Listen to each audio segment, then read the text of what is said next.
Imaginez que vous soyez coincé dans un travail sans salaire, sans avantages sociaux, et que même lorsque vous mourrez, vous devez encore pointer le lendemain. C'est le sort des héros dans ce monde, car peu importe le nombre de fois où ils meurent au combat, ils sont constamment ressuscités et contraints de continuer à se battre. Dota est l'un de ces héros, et il court actuellement à travers la forêt, poursuivi par un groupe de chevaliers. Les chevaliers le poursuivent parce qu'il vient de leur voler un cercueil, mais il se trouve également dans la région un groupe de fées démoniaques, qui sont bien plus effrayantes que les chevaliers.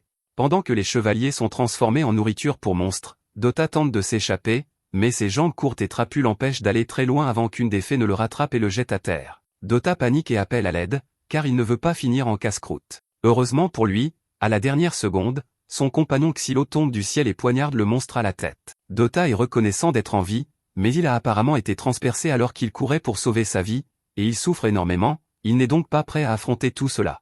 Il dit à Xylo de simplement le tuer, car l'Église le ressuscitera de toute façon à la base, mais Xylo le frappe au visage et lui dit d'arrêter de penser ainsi. L'Église se moque qu'il meure, car elle peut toujours extraire leurs âmes de l'enfer et les placer dans de nouveaux corps, mais après chaque mort et résurrection, les souvenirs de votre âme s'effacent lentement, et vous finissez par oublier qui vous êtes. Dota se rend compte que Xylo a raison, alors il accepte de laisser Xylo soigner sa blessure, même si c'est douloureux. Peu de temps après, Dota est soigné, mais à ce moment-là, Xylo remarque le cercueil là-bas, et il comprend enfin que Dota a fait quelque chose de vraiment stupide. Il était poursuivi parce qu'il avait volé ce cercueil, mais Xylo ne comprend pas pourquoi Dota aurait pris la peine de voler quelque chose comme ça aux chevaliers. Dota s'excuse et dit qu'il ne sait pas pourquoi il l'a fait. Il a juste vu les chevaliers transporter le cercueil et s'est dit « je pourrais probablement le voler ».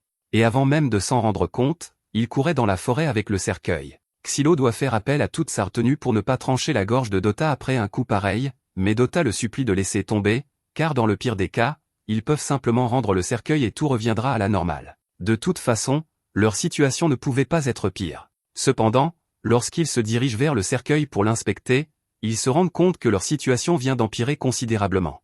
Le fait que Dota ait volé un cercueil était déjà grave, mais il contient le corps d'une jeune fille qui semble très importante, et le quartier général va être très en colère. Dota suppose qu'elle doit être de sang royal, mais Xylo se rend compte que la jeune fille n'est même pas humaine, c'est une déesse. Au début, Dota ne le croit pas, car il se souvient que les déesses sont des armes créées pour vaincre les seigneurs démons, et qu'elles ressemblent toujours à d'énormes morceaux de fer, pas à des petites filles, mais Xylo est certain que cette jeune fille est l'une d'entre elles. À ce moment-là, les deux hommes entendent le son d'un corps à proximité, ils vont donc voir ce qui se passe, mais Xylo dit à Dota de laisser la déesse derrière eux. Le son provenait d'un groupe de chevaliers dans la vallée voisine, et ils sont en train de se faire massacrer, et pendant tout ce temps, Xylo observe la scène en pensant « bon sang, c'est fou. Mais ça ne pourrait pas être moi. » Les chevaliers ont fait preuve de négligence pendant leur avancée, c'est pourquoi ils sont tombés si facilement dans une embuscade tendue par des fées, mais même si c'est de leur faute, Xylo ne peut pas rester les bras croisés pendant qu'ils meurent. Personnellement, il se fiche des chevaliers, mais il en reste quelques-uns en vie là-bas, et sa mission officielle cette fois-ci était de s'assurer qu'au moins la moitié des chevaliers royaux de la région survivent, donc sauver ces types l'aiderait à atteindre son quota. Cependant, alors qu'il s'apprête à sauter, lui et Dota entendent une voix derrière eux. C'est la jeune fille déesse du cercueil, qui semble être bien vivante, mais sa vue agace profondément Xylo. Elle a entendu ce qu'il a dit à propos de sauver les chevaliers, et elle pense que c'est un bon objectif, alors elle lui propose d'utiliser son pouvoir pour garantir sa victoire, mais en échange, il devra payer le prix fort. Elle veut qu'il la traite de gentille fille et lui caresse la tête une fois qu'elle aura terminé. Apparemment, les déesses sont conçues avec un désir irrésistible d'affection et de reconnaissance, probablement afin de pouvoir les contrôler. Mais la déesse Théorita semble s'en moquer et affirme que son but est d'aider son maître élu de toutes les manières possibles, ce qui signifie qu'elle est prête à sacrifier sa vie pour aider Xylo si nécessaire, mais ce manque d'estime de soi est l'une des raisons pour lesquelles il déteste tant les déesses. Il saute de la falaise et dit qu'il s'en occupera seul, car il ne veut pas compter sur le pouvoir d'une déesse, mais il aura tout de même besoin des talents d'observation de Dota, alors il lui demande de lui indiquer la direction des chevaliers. Dota ne veut vraiment pas s'impliquer, mais il a des quotas à respecter, il n'a donc pas d'autre choix que d'obéir. Alors que Xylo glisse le long de la falaise vers les chevaliers, il se rend soudain compte que Théorita est juste derrière lui et lui demande pourquoi elle est là. Elle répond qu'il est évident qu'elle voulait protéger son chevalier, mais il lui dit qu'il n'a pas besoin de son aide. Dès qu'il aperçoit une fée, il imprègne un poignard de magie de lumière et de chaleur avant de le lancer, provoquant une énorme explosion, tandis que Kivia fait de son mieux pour suivre le rythme. À la fin de la bataille, tous les monstres ont été éliminés, mais alors que les chevaliers étaient initialement reconnaissants de l'aide apportée, ils changent complètement d'attitude lorsqu'ils réalisent qu'il fait partie des héros condamnés. Il trouve honteux d'avoir été sauvé par quelqu'un comme Xylo, et l'un d'eux pointe même son épée vers lui, ce qui semble assez stupide puisqu'ils savent tous que Xylo est la personne la plus forte ici. À ce moment-là, Xylo apprend que l'unité principale des chevaliers sacrés a décidé de faire une dernière résistance près de la rivière pour repousser les démons qui avancent, ce qui, en théorie, semble logique, mais si vous ne l'aviez pas déjà remarqué, la plupart des chevaliers sont complètement inutiles contre les démons, il est donc impossible qu'ils puissent repousser toute une armée de monstres. C'est pratiquement une condamnation à mort, et normalement, Xylo se moquerait bien du sort d'une bande de chevaliers prétentieux, mais si trop d'entre eux meurent d'un coup, l'équipe de héros actuelle sera considérée comme un échec et il sera torturé la prochaine fois qu'il ressuscitera. Il ne peut pas laisser cela se produire, alors il se prépare à aller sauver l'unité principale avant qu'elle ne soit complètement anéantie. Pendant ce temps, sur le front, l'escouade dirigée par le commandant Kivia vient de rencontrer l'armée démoniaque. Ils préparent leurs lances éclairées, à leur crédit, ils parviennent à éliminer les premières vagues de monstres, mais il en reste encore beaucoup, et tôt ou tard, ils vont être submergés. Heureusement, Xylo arrive juste à temps pour les sauver. En réalité, plusieurs chevaliers ont déjà péri, donc je ne dirais pas qu'il arrive juste à temps, mais au moins, il est là, et il est bien plus habile que n'importe lequel de ses novices. Il parvient donc facilement à venir à bout de la vague actuelle de monstres, et les chevaliers sont tous stupéfaits par cette incroyable démonstration de puissance. La commandante Kivia s'approche de Xylo et, bien qu'elle lui soit reconnaissante de son aide, elle se méfie également du fait qu'un guerrier inconnu vienne d'apparaître sur le champ de bataille comme sorti de nulle part. À ce moment-là, Théorita rattrape Xylo et lui reproche d'avoir encore une fois essayé de la semer. Kivia reconnaît Théorita comme étant la déesse qui devait être transportée vers la capitale, et elle se méfie encore plus de Xylo, car elle pense qu'il a dû attaquer le groupe d'escorte pour kidnapper Théorita. Xylo explique que les chevaliers qui escortaient Théorita sont probablement morts, mais que ce n'est pas de sa faute, et qu'il n'a d'ailleurs aucun intérêt à conclure un pacte avec une déesse. Kivia est toujours très confuse et exige une explication claire, mais même si Xylo aimerait lui donner tous les détails, ils n'ont pas le temps pour cela car le seigneur démon se rapproche. Alors que le seigneur démon avance, la forêt qui l'entoure est corrompue par le fléau démoniaque, transformant la faune en monstre. Voir autant de démons approcher en même temps est incroyablement terrifiant pour les troupes, qui perdent leur sang-froid et tirent impulsivement, malgré les avertissements de Kivia. Il s'avère que c'était l'une des pires erreurs qu'ils pouvaient commettre, car ce seigneur démoniaque dispose d'un champ de force qui non seulement bloque les attaques, mais renvoie également les dégâts vers eux, ce qui entraîne la mort d'une grande partie des chevaliers sacrés. Alors que le démon continue d'avancer, Xylo dit à Kivia que cette bataille est perdue d'avance et qu'ils devraient tous battre en retraite tant qu'ils en ont encore la possibilité. Cependant, même si Kivia sait qu'il a raison, elle refuse toujours de battre en retraite. Xylo lui dit qu'elle mourra si elle reste ici, et que la seule raison pour laquelle il est venu, c'est parce qu'il a reçu l'ordre de soutenir leur retraite. Dès qu'elle l'entend dire cela, Kivia comprend qu'il doit être l'un des héros envoyés par le quartier général. Elle lui répond alors qu'en tant que commandant sur le terrain, c'est elle qui a le dernier mot sur les actions de la troupe et que, pour préserver leur honneur, ils sacrifieront leur vie sur le champ de bataille aujourd'hui. Cependant, Xylo se moque éperdument de l'honneur stupide de Kivia, car il ne supporte pas les gens qui sacrifient volontairement leur vie de cette manière. Mais alors que lui et Kivia sont en pleine dispute, le seigneur démon lance soudainement son attaque. Des dizaines de sacs d'œufs s'abattent sur le rivage et, en un instant, toute la troupe est submergée par les monstres. Xylo fait de son mieux pour les tenir à distance, mais il est à court de poignards à lancer et la situation ne s'améliore pas soudain. Quelques monstres se dirigent vers les canons à foudre et provoquent une énorme explosion sur le champ de bataille qui assomme Xylo.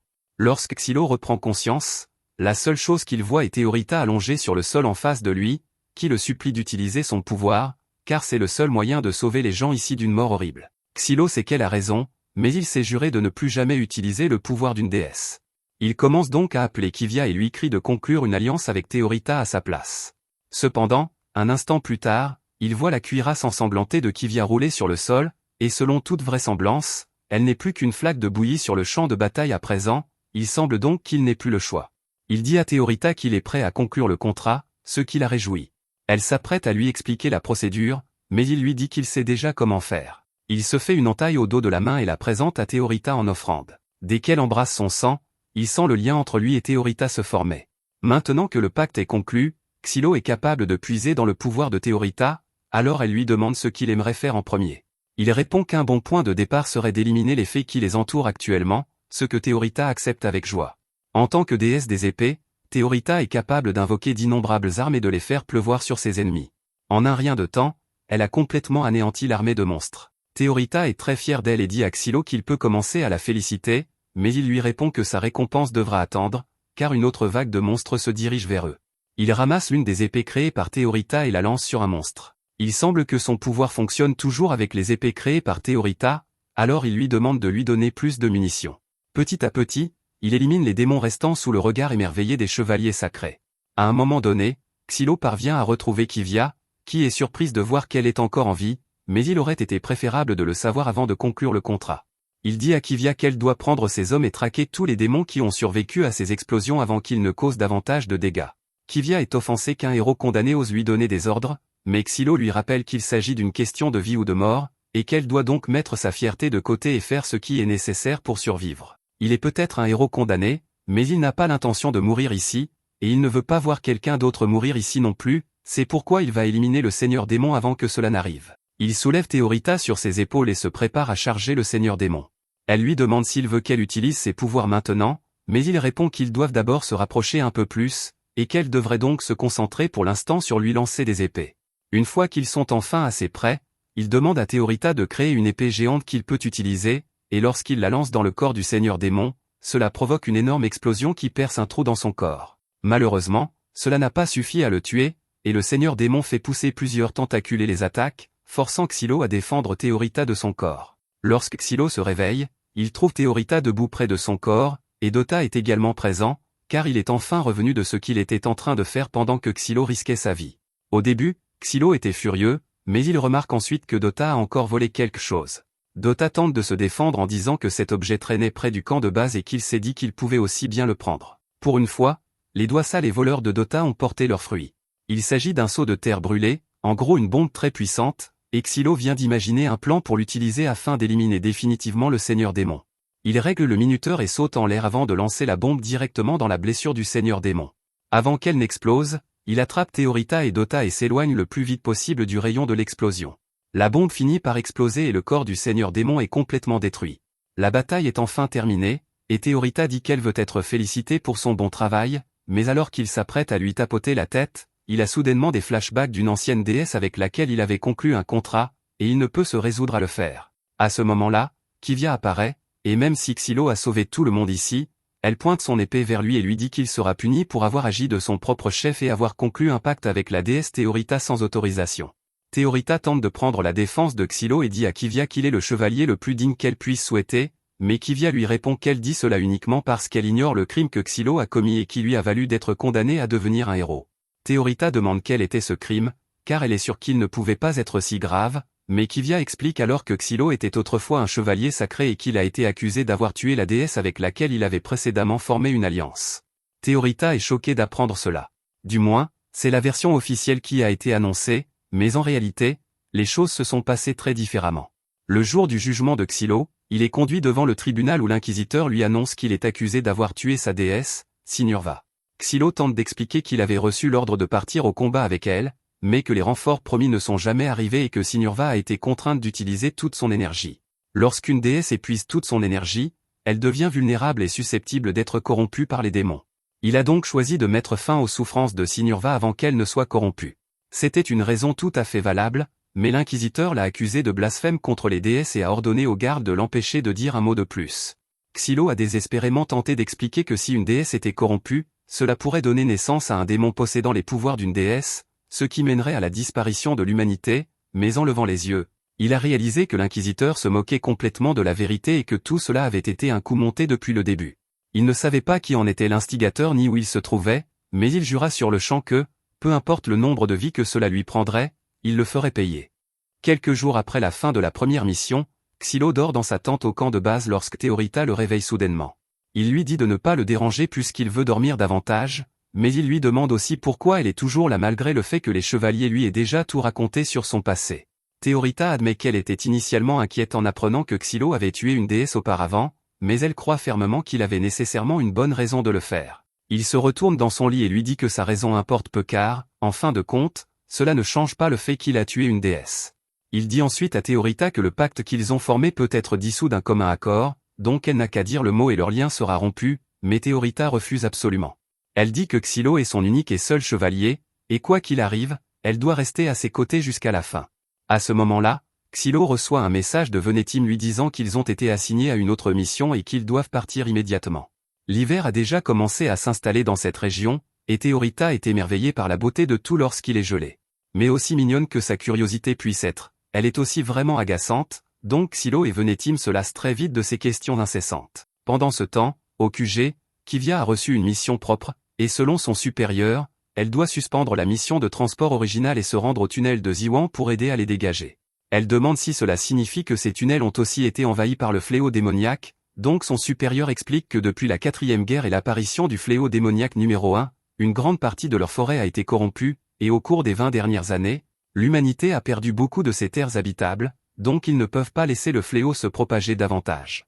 Pour assurer le succès de la mission, l'équipe des héros a été envoyée pour aider, donc Kivia dit qu'elle partira immédiatement pour les rejoindre. Mais avant de partir, son supérieur lui demande de saluer le grand prêtre Marlin pour lui si elle le croise là-bas.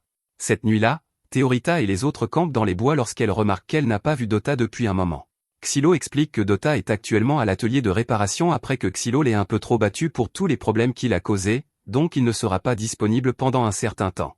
King dit à Xylo qu'en tant que l'un de ses sujets, il doit être plus prudent dans la façon dont il traite ses alliés, et Xylo est d'accord à moitié avec lui pour qu'il puisse poursuivre cette conversation. Theorita s'approche de Xylo et lui demande pourquoi il appelle toujours ce type King, donc il explique que King est un héros comme lui, et il croit sincèrement qu'il est le roi du royaume fédéré, donc il est plus facile de composer avec lui si on joue le jeu. Quant à la raison pour laquelle il a été forcé de devenir un héros, King a lancé une attaque terroriste à grande échelle contre le royaume pour, je cite, réclamer son trône, donc c'est un terroriste avéré. Theorita ne s'attendait pas à ce que la raison soit si sérieuse, donc elle essaie de changer de sujet et demande qui est ce type là-bas. Xylo l'informe que c'est Tatsuya, mais Theorita trouve assez bizarre qu'il fixe le ciel comme ça. Xylo ne sait pas non plus pourquoi il fait cela. Mais, comme il l'a expliqué plus tôt, quand un héros meurt et est ressuscité, il perd une partie de sa mémoire et de sa personnalité, donc s'ils ne font pas attention, ils finiront tous comme Tatsuya un jour. Le lendemain matin, ils arrivent enfin au village, mais les villageois ne semblent pas très heureux malgré l'arrivée des secours. Honnêtement, le fait qu'il y ait encore des villageois dans la région semble étrange à Venetim puisque, normalement, ils auraient tous été évacués maintenant, mais il semble y avoir beaucoup d'obstinés pour une raison quelconque. Xylo s'approche de l'une des boutiques pour recueillir des informations, et la dame est initialement méfiante après avoir réalisé que Xylo est un héros, mais il l'assure qu'elle n'a rien à craindre. Il lui dit que lui et ses amis sont juste là pour maîtriser les tunnels, mais la dame ne pense pas que cela servira à grand-chose puisque le village a déjà perdu beaucoup de gens à cause du fléau. Elle s'éloigne ensuite sans donner à Xylo une chance de demander son chemin vers le tunnel, mais juste au moment où il allait abandonner, une petite fille attire son attention et lui indique la direction du tunnel. Xylo la remercie et commence à s'éloigner, mais avant qu'il ne puisse aller loin, elle lui demande s'il va sauver son père. Xylo reste silencieux et continue de s'éloigner car, bien qu'il ait de la peine pour elle, si son père était dans ces tunnels, alors il est probablement mort depuis longtemps et il ne veut pas lui donner de faux espoirs. Plus tard, Xylo rejoint les autres, et ils passent en revue toutes les informations qu'ils ont recueillies jusqu'à présent. Les tunnels de Ziwan produisent du fer de bonne qualité, qui est utilisé comme catalyseur dans les sceaux sacrés pour être utilisé contre les fées, c'est pourquoi l'armée a investi beaucoup d'argent dans le développement de cette zone, mais elle a fini par être infestée de fées, donc elle n'est pas très utile pour le moment. Theorita demande à Xylo ce qu'est un sceau sacré puisqu'elle ne sait pas grand-chose à leur sujet, donc il explique que les sceaux sacrés sont ceux qui lui permettent de se battre comme il le fait. Cela dit, il ne sait pas grand-chose non plus, donc il demande à King d'expliquer puisque c'est son domaine d'expertise. King est un génie en matière de sceaux sacrés, et il est capable d'effectuer des réglages qui prendraient habituellement des dizaines de personnes tout seul. Mais les sceaux sacrés seuls ne suffisent pas à vaincre leurs ennemis. Alors qu'il s'approche du tunnel, Venetim informe tout le monde qu'il y a environ un mois, les villageois ont signalé qu'un groupe de mineurs de la cave a été transformé en fées à l'intérieur et a commencé à attaquer les gens. Les détails exacts de l'incident sont un peu flous, mais ils ont pu découvrir que le fléau numéro 51 est appelé Lotus. Leur mission aujourd'hui est de creuser un chemin direct pour que les chevaliers saints puissent attaquer, donc tous sont forcés d'entrer et de s'occuper des démons. Cependant, quand Venetim dit tous, ce qu'il veut vraiment dire, c'est tous sauf lui parce que, en tant que commandant de cette équipe, il doit rester en retrait dans cette ville pour coordonner la mission. Xylo sait que c'est juste une excuse qu'il a inventée pour éviter de faire un vrai travail, mais Venetim a déjà commencé à s'enfuir, et ce n'est pas comme s'il aurait été d'une grande aide là-dedans de toute façon, le groupe poursuit sans lui. Pendant les quelques heures suivantes, Xylo et Tatsuya passent leur temps à creuser à travers les tunnels pour créer une ouverture pour les chevaliers tandis que King s'assoit à son établi, gravant des sceaux sacrés sur l'équipement de creusage pour les renforcer. Theorita veut aussi contribuer, donc elle lui demande si elle peut aider avec le creusage, mais Xylo rejette son offre puisqu'il ne veut pas qu'une déesse gaspille son endurance sur une tâche comme celle-ci. Juste à ce moment, Kivia apparaît, et elle mentionne que les supérieurs lui ont dit que c'était Dota qui avait volé le cercueil de Théorita, pas Xylo, donc c'est sa façon de s'excuser d'avoir accusé Xylo sans vraiment s'excuser. Elle lui demande pourquoi il ne s'est pas expliqué à elle à l'époque, mais il dit que cela aurait été inutile parce que Kivia ne l'aurait pas cru de toute façon. Il a raison sur ce point, mais pour éviter tout autre malentendu, Kivia demande à Xylo de lui expliquer tous les détails pertinents lors des futures missions. Xylo accepte sa demande, mais il ne voit pas à quoi cela servirait quand on leur donne une mission comme celle-ci. Kivia demande ce qu'il veut dire par là, donc Xylo fait remarquer que c'est une mine infestée de fées, et la plupart du temps l'église l'ignorerait, surtout avec l'hiver qui approche. Il n'y a rien de valeur ici, donc Xylo ne comprend pas quel est l'objectif ici, et il commence à penser qu'il pourrait planifier de faire quelque chose à Théorita. Kivia dit à Xylo d'arrêter de faire des théories du complot infondées et de retourner au travail, mais Xylo peut dire que même elle ne sait pas quel est l'objectif de la mission. Après quelques heures de creusage supplémentaires, Xylo perce enfin l'une des cavernes, mais il est immédiatement confronté à des mille pattes démoniaques, donc Tatsuya entre en action et commence à les découper en morceaux. Xylo essaie aussi d'aider, mais ces explosions sont un peu trop risquées dans des espaces confinés comme cette grotte, donc il va devoir laisser celle-ci à Tatsuya. Heureusement, Tatsuya est une bête absolue avec sa hache, et il ne faut pas longtemps avant qu'il n'ait complètement éradiqué tous les démons, même s'il va probablement avoir besoin d'un peu de temps pour se reposer après tout ce travail. Maintenant que les démons sont partis, King utilise un peu de magie de lumière pour exposer les zones touchées par le fléau démoniaque, et par chance, il y a une grande section du sol qui n'est pas affectée, donc il décide d'établir la base des opérations ici. Théorita demande à Xylo si elle peut au moins aider avec cela, et comme ce n'est pas dangereux, il décide de la laisser faire ce qu'elle veut. Il explique que les piquets sont utilisés pour empêcher le fléau démoniaque de s'étendre aux zones qu'ils ont délimitées, donc si elle veut aider, elle devrait aller en mettre un là-bas, et Théorita est ravie qu'elle puisse enfin faire quelque chose. Un peu plus tard, la section touchée par le fléau démoniaque a été complètement scellée, et Théorita demande à Xylo de la récompenser pour ses efforts. Elle a bien fait son travail, donc il dit qu'il la félicitera un peu une fois de retour, mais Théorita veut encore accomplir plus, donc elle lui demande s'ils peuvent aller plus profondément dans la mine et vaincre le seigneur démon qui répand tout ce fléau. Xylo lui dit qu'il n'y a aucune chance qu'il fasse cela puisque, premièrement, il ne veut pas s'occuper de cette corvée, et deuxièmement, cela irait à l'encontre des ordres qu'ils ont reçus. Il lui dit qu'elle devrait rejoindre les chevaliers royaux si elle veut combattre des seigneurs démons tout le temps, mais Théorita n'apprécie pas son attitude dédaigneuse. Elle a déjà juré de rester à ses côtés jusqu'à la fin, mais elle a besoin qu'il la laisse faire des choses importantes aussi, sinon elle ne sera jamais satisfaite. Juste à ce moment, King reçoit un signal de détresse des chevaliers via les communications, et il dit qu'ils sont actuellement attaqués près de l'entrée de la grotte, donc ils ont besoin de renforts. Kivia et le reste des chevaliers chargent au combat contre les humains touchés par le fléau, mais avec autant d'entre eux, ce n'est qu'une question de temps avant d'être submergés. Au moment où Xylo et les autres arrivent, quelques chevaliers ont déjà été tués, donc il veut les sauver dès que possible, mais avant cela, Théorita a une question. Elle lui demande si ces fées étaient autrefois humaines, et Xylo le confirme, mais malheureusement, il n'y a aucun moyen de les guérir une fois qu'elles atteignent ce stade, donc le mieux qu'ils puissent faire est de mettre fin à leur souffrance. Quelques minutes plus tard, la bataille est terminée, et quelques-uns des chevaliers le prennent assez mal parce qu'ils ne s'attendaient pas à devoir tuer des fées humaines. Juste à ce moment, Xylo remarque un gars caché derrière des caisses dans le coin, et, apparemment, c'est un survivant qui n'a pas réussi à sortir de la grotte pendant l'infestation initiale. Cela signifie qu'il y a d'autres survivants encore piégés à l'intérieur, et King pense qu'il est impératif de les sauver dès que possible, mais Kivia dit que ce serait impossible parce qu'ils ne sont pas équipés pour lancer une mission de sauvetage maintenant. Prendre une telle mesure risquée entraînerait la mort de nombreux chevaliers saints. Cependant, ce n'est pas qu'elle veut laisser ses civils derrière, donc elle demande à Xylo ce qu'il pense de la situation, s'il devait entreprendre une mission de sauvetage, quelle serait leur chance de succès? Xylo lui dit clairement que la plupart des chevaliers mourraient parce que combattre des fées tout en défendant des civils dans ces couloirs étroits serait une condamnation à mort. Juste à ce moment, le prêtre Marlin apparaît, et il dit à Kivia qu'il n'est pas nécessaire de demander conseil à un homme comme Xylo parce qu'ils ont déjà leurs ordres. Ils doivent faire sauter l'entrée et la sceller pour s'assurer qu'aucune fée ne puisse s'échapper, mais en entendant cela, King entre dans une rage parce qu'il ne peut pas croire que Marlin sacrifierait intentionnellement des civils innocents, mais Marlin s'en moque totalement.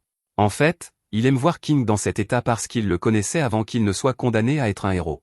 Xylo n'aime pas non plus l'idée de laisser des civils mourir, mais il ne veut pas prendre le risque d'aller les sauver. Cependant, quand il voit Théorita, il se souvient de cette fille d'avant et de son air triste, donc il change d'avis et dit qu'il sauvera personnellement les gens. Ils ont déjà fini d'établir la base des chevaliers, donc leur mission officielle est terminée et rien ne les empêche de sauver des gens pendant leur temps libre. Mais alors que Théorita célèbre le fait qu'elle va enfin pouvoir faire quelque chose d'héroïque, Xylo lui dit qu'elle doit rester ici. Après tout, Il ne peut pas risquer de la laisser mourir pour quelque chose comme cela. Les villageois sont actuellement piégés dans une section de la mine, essayant désespérément de repousser les faits, mais alors qu'ils étaient sur le point d'être dévorés, Xylo arrive et les fait exploser.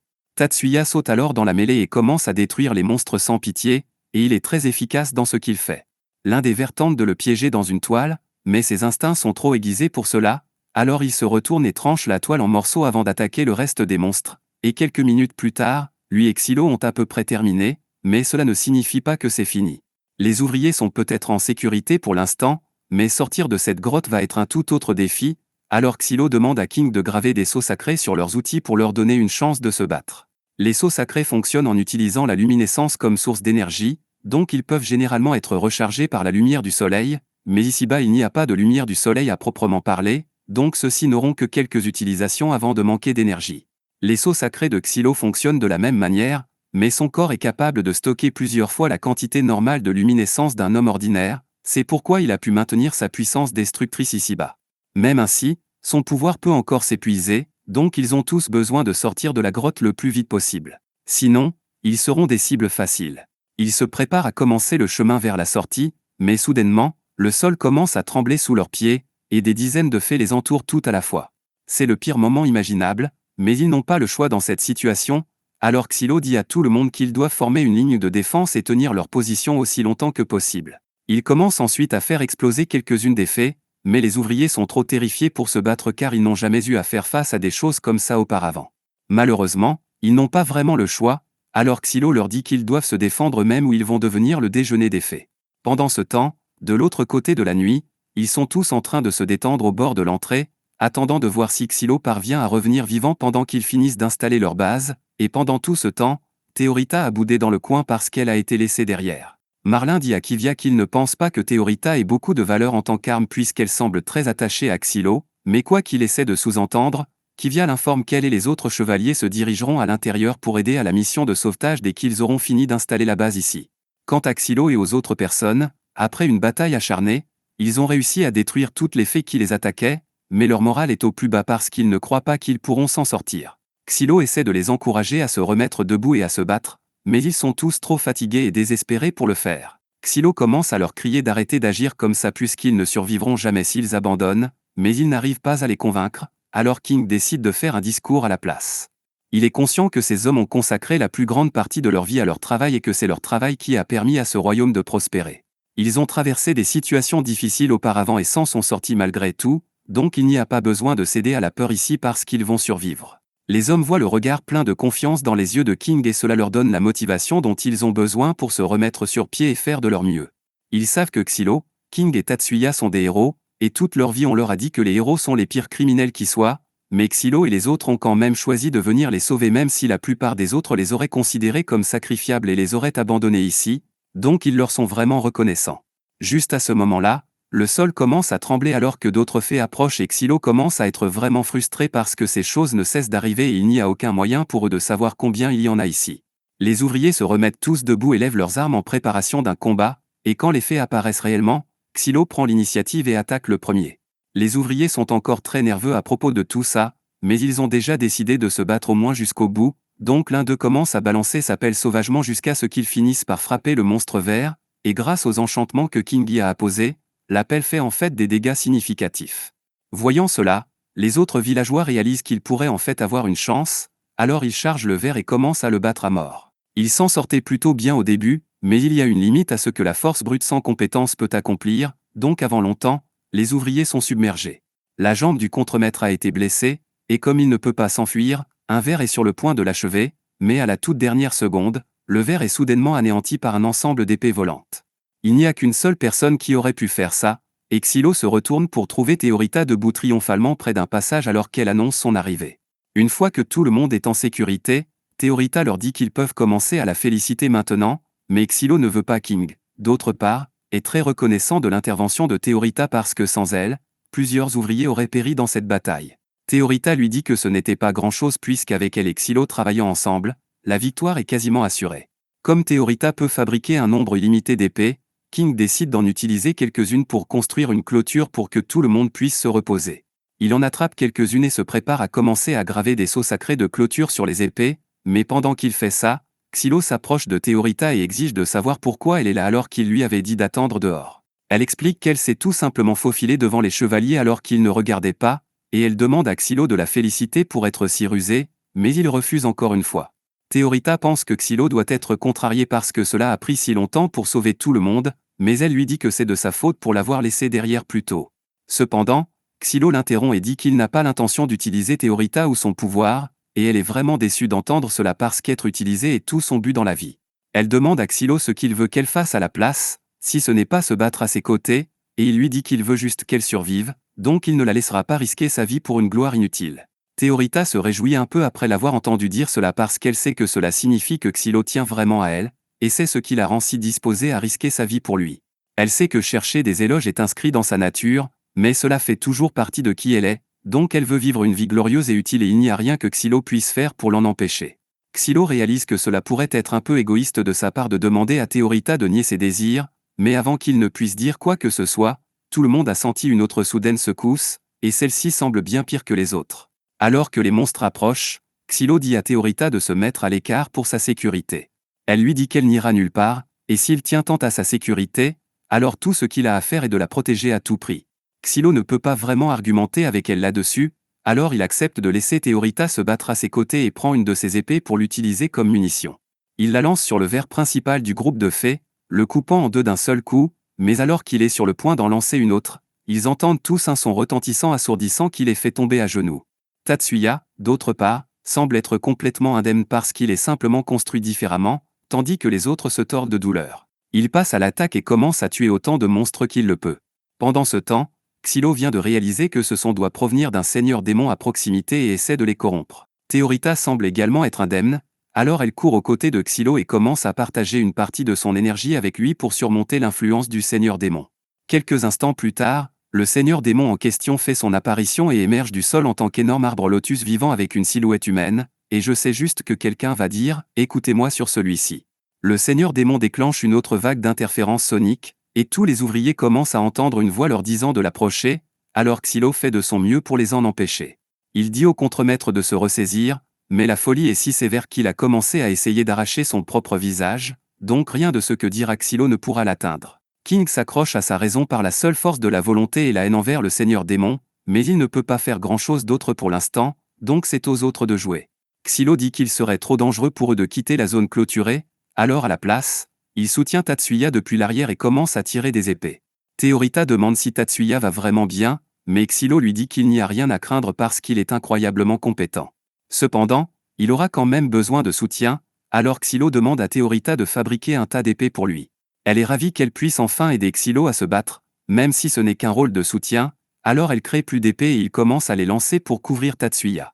Tatsuya continue de s'approcher du seigneur démon tout en esquivant ses attaques jusqu'à ce qu'il le tranche finalement en deux, mais malheureusement, il s'avère que ce n'était pas le corps principal du seigneur démon, et Tatsuya se fait attraper. Xylo et Théorita commencent à chercher autour d'eux, et ils finissent par repérer le corps principal suspendu à l'un des murs à proximité. Xylo se prépare à l'achever avec un dernier coup, mais juste au moment où il s'apprête à lancer l'épée, il réalise que son corps est à court de luminescence, donc il ne peut plus utiliser la magie. Juste à ce moment-là, les chevaliers arrivent pour aider, mais ils tombent immédiatement victimes de l'interférence du seigneur démon et s'effondrent dans l'agonie. Le seigneur démon fait alors pousser des tentacules autour de leur corps pour les dévorer, alors Xylo est forcé de courir et de les libérer, mais il y a trop de lianes pour qu'il puisse s'en occuper tout seul.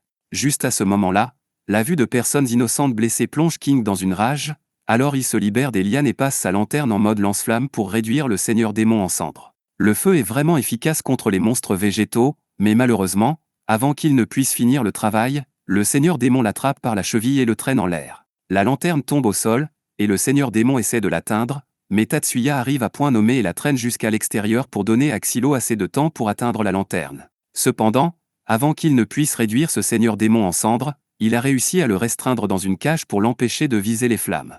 Cela aurait été un échec et mat, mais le seigneur démon n'a pas tenu compte du fait que King est un véritable démon et qu'il n'arrêtera à rien pour punir ceux qui blessent des innocents, alors il se coupe sa propre jambe juste pour pouvoir tomber et poignarder le seigneur démon dans l'œil. Il finit par être projeté contre un mur, mais il a déjà fait plus qu'assez car son attaque a forcé le seigneur démon à relâcher le corps de Xylo, et maintenant rien ne l'empêche d'achever le seigneur démon. Kivia et les autres chevaliers sont choqués par le fait que les héros ont pratiquement vaincu le seigneur démon par eux-mêmes, et Marlin est complètement sans voix. Quant à King, il est toujours en vie, mais il est dans un très mauvais état, donc il va avoir besoin de réparation. Un peu plus tard, tous les ouvriers retournent à la surface et sont réunis avec leurs familles, et les autres découvrent que Venetim est resté assis ici sans rien faire du tout pendant tout ce temps. King a été envoyé à l'atelier de réparation pour qu'on lui attache une nouvelle jambe, et Xylo espère qu'il sera bien traité parce que sans lui, beaucoup de vies auraient été perdues aujourd'hui. Tout le monde est heureux d'avoir retrouvé sa famille, et ils savent que c'est grâce au héros, mais ils hésitent encore à s'approcher pour dire merci à cause du stéréotype. Tous, sauf le contremaître et sa famille. Il exprime sa gratitude à Xylo parce que c'est grâce à lui qu'il a pu revoir sa famille, et d'ailleurs, il dit que sa fille a quelque chose qu'elle veut donner à Xylo. La petite fille s'approche nerveusement de Xylo et lui offre une fleur en remerciement d'avoir sauvé son père, et Xylo est ému par ce geste gentil puisqu'on le remercie rarement pour le travail qu'il fait. Pendant ce temps, Marlin est là-bas en train de détester Xylo. Il essaie de pousser Kivia à signaler Xylo pour avoir enfreint les règles et combattu le seigneur démon sans permission, mais elle le repousse très vite parce que Xylo et son équipe ont sauvé des vies aujourd'hui, et la seule chose que Marlin a faite a été d'essayer de la convaincre d'abandonner ces gens. Il mérite de jouir au moins d'un peu de reconnaissance pour ce qu'il a fait. Maintenant que leur mission est enfin terminée, le groupe retourne à la base, qui en l'occurrence est la forteresse de Muride, mais en chemin, Théorita remarque qu'il y a énormément de monde autour en ce moment. Venetim explique que c'est parce qu'il y a un festival en ville actuellement, donc des gens de toute la région visitent, mais à part cela, il demande à Xylo s'ils peuvent faire une pause parce qu'il est trop épuisé pour continuer. Ils finissent par arriver à la forteresse, et chacun part de son côté pour se reposer. On voit Venetim et Dota assis dans une ruelle, Dota buvant du vin qu'il a volé à un vendeur un peu plus tôt et savourant chaque goutte. Venetim lui dit qu'il devrait être un peu plus prudent car les gens ici ne plaisantent pas avec leur argent, donc s'il se fait prendre en train de voler, c'est game over. Mais Dota s'en moque parce que c'est l'une des rares fois où ils ont vraiment l'occasion de faire une pause, donc il veut en profiter. Pendant ce temps, en bas, dans l'appartement new-yorkais moyen de Xylo, il profite de son jour de congé en lisant un livre, mais son calme et sa tranquillité prennent rapidement fin lorsque Théorita le trouve. Elle a cherché Xylo partout parce qu'elle veut aller profiter du festival des échanges avec lui, mais Xylo lui dit qu'il n'a pas l'intention d'y aller parce qu'il est sûr d'y rencontrer des chevaliers sacrés, et ces types sont vachement ennuyeux. Dans ce cas, Théorita lui demande s'il peut au moins jouer à un jeu avec elle parce qu'elle a reçu un échiquier Zig de Venet plus tôt aujourd'hui. Elle semble vraiment enthousiaste car Venetim lui a donné une longue explication sur la signification historique du jeu, mais Xylo lui dit que si l'histoire vient de Venetim, alors il a probablement tout inventé. De plus, il est occupé à lire son livre, donc il n'a pas le temps pour les jeux de société en ce moment. Théorita est un peu surprise car elle ne s'attendait pas à ce que Xylo soit le genre de personne qui aime autant lire, et elle est encore plus surprise de découvrir que le livre qu'il lit parle de poésie. Elle lui demande s'il peut le lui lire, mais Xylo refuse parce que ce serait trop de travail, bien qu'il lui permette de lire à ses côtés si elle le souhaite. Juste à ce moment, Kivia apparaît à la recherche de Xylo, et il suppose qu'elle doit être là pour lui dire que sa prochaine mission a été assignée, mais elle lui dit qu'il a tort. Eh bien, sa prochaine mission a effectivement été décidée, mais ce n'est pas pour ça qu'elle est là. Elle dit qu'elle a quelque chose à discuter avec Xylo, donc elle lui demande de la suivre, mais Théorita l'interrompt et dit qu'elle veut venir aussi. Elle suggère qu'ils pourraient tous aller profiter du festival ensemble pendant qu'ils parlent, et avec Kivia présente, aucun des autres chevaliers sacrés ne dérangera Théorita ou Xylo, donc c'est gagnant-gagnant. Xylo et Kivia acceptent tous deux d'y aller avec elle, donc ils partent, et Théorita passe le meilleur moment de sa vie. Il y a tellement de choses qu'elle n'a jamais vues auparavant, donc elle pointe un étal et demande à Xylo d'expliquer ce que c'est. Il lui dit que c'est un bol de bonbons, mais Théorita n'a jamais entendu parler de bonbons avant parce que ça n'existait pas à l'époque où elle a été créée. Il y a aussi plein d'autres choses qui sont nouvelles pour elle, comme des nouilles sautées et cette chose là-bas. Xylo connaissait déjà les nouilles, mais il n'a jamais vu l'autre produit auparavant, donc il n'a aucune idée de ce que c'est, mais Kivia, quant à elle, semble en savoir beaucoup à ce sujet. Elle explique que c'est une friandise glacée populaire de la première capitale appelée Glace, et elle est garnie de miel, de noix et de caramel. Théorita aime vraiment l'idée, donc elle demande à Xylo si elle peut en avoir, et comme il ne veut pas la décevoir, il accepte d'en acheter. Il se tourne alors vers Kivia et lui demande si elle en veut une aussi puisqu'elle semblait vraiment enthousiaste en parlant de la glace, mais elle dit qu'elle ne veut pas gaspiller son argent pour ça maintenant. Dans ce cas, Xylo remet quelques pièces à Théorita et lui demande d'acheter 2 glaces, donc elle part rejoindre la file d'attente. Pendant que Théorita fait la queue, Xylo et Kivia se tiennent à l'écart, et pendant qu'ils attendent, Kivia dit à Xylo que son opinion sur lui s'est beaucoup améliorée récemment. Au début, elle pensait qu'il n'était qu'un autre criminel méprisable, mais il a sauvé ses hommes sur cette plage, et il a risqué sa vie pour les villageois qui allaient être abandonnés, et ils lui en sont tous vraiment reconnaissants. Xylo est content d'apprendre que ses efforts sont reconnus, même si ce n'est qu'un peu, et Kivia poursuit en lui disant que ses actions ont aussi probablement sauvé la vie de Théorita. Entendre cela prend Xylo au dépourvu, donc il demande ce qu'elle veut dire, et Kivia explique que Théorita a été découverte à l'origine dans les ruines du Nord, et le 13e ordre de chevaliers a été envoyé pour la récupérer comme d'habitude. Mais l'armée et le temple n'étaient pas d'accord sur la meilleure façon de l'utiliser. Le temple voulait former une alliance avec Théorita et avoir un combat avec les chevaliers sacrés, mais parce que Xylo avait précédemment tué une déesse, l'armée a eu l'idée qu'il serait peut-être possible de rétro-concevoir encore plus de déesses. Pour cette raison, ils ont exigé que Théorita leur soit remise pour analyse, ce qui est juste une belle façon de dire qu'ils allaient la disséquer. Mais Xylo a fini par former un contrat avec Théorita à la place, et le fait qu'il ait réussi à vaincre 2 seigneurs démons en si peu de temps a prouvé que Théorita était plus utile vivante que comme sujet de test. Xylo ne comprend pas comment ils ont pu un jour juger Théorita inutile alors qu'elle est une déesse avec des capacités puissantes, mais selon le message dans les ruines où elle a été trouvée, tout ce que Théorita peut vraiment faire est d'invoquer des épées. On dit que les déesses sont descendues sur le monde à une époque connue sous le nom de Grande Ère civilisée, et leur nature varie énormément de l'une à l'autre, certaines peuvent produire un poison puissant, certaines peuvent invoquer des éclairs ou des tempêtes violentes, et certaines peuvent même voir des visions du futur. Elles se réveillent chaque fois que le fléau démoniaque émerge, et après avoir accompli leur but, elles retournent généralement dormir dans leur cercueil. Xylo connaît déjà les différentes capacités qu'une déesse peut posséder, et apparemment Tatsuya a été invoqué d'un autre monde par une déesse à un moment donné, mais à part cela, comparé aux capacités des 12 déesses découvertes jusqu'à présent, l'armée considère le pouvoir d'invocation d'épée de Théorita comme inférieur, donc ils étaient prêts à la sacrifier, et les chevaliers n'ont pas eu d'autre choix que de suivre l'ordre, c'est pourquoi ils voulaient se sacrifier pour expier leur péché. Xylo lui demande de lui donner les détails de la prochaine mission dès que possible, car tant qu'il fera du bon travail, il prouvera l'utilité de Théorita, donc elle ne sera pas disséquée. Kivia apprécie la conviction de Xylo, donc elle lui dit que la prochaine mission exigera que lui et les autres défendent cette forteresse. Un peu plus tard, Xylo et Venetim rencontrent le commandant de la mission, et c'est à peu près la même chose que ce qu'a dit Kivia, mais il y a un problème, le commandant leur dit de défendre la forteresse au péril de leur vie. Le but de la mission est de défendre la forteresse tout en attirant le seigneur démon dans la zone, après quoi une attaque de poison à grande échelle sera déclenchée par la 9e déesse pour le vaincre. Xylo se moque de l'idée car il a déjà été établi que le poison seul ne suffit pas à vaincre un seigneur démon, tout ce qu'il fait, c'est le mettre dans un état d'animation suspendu pendant un certain temps.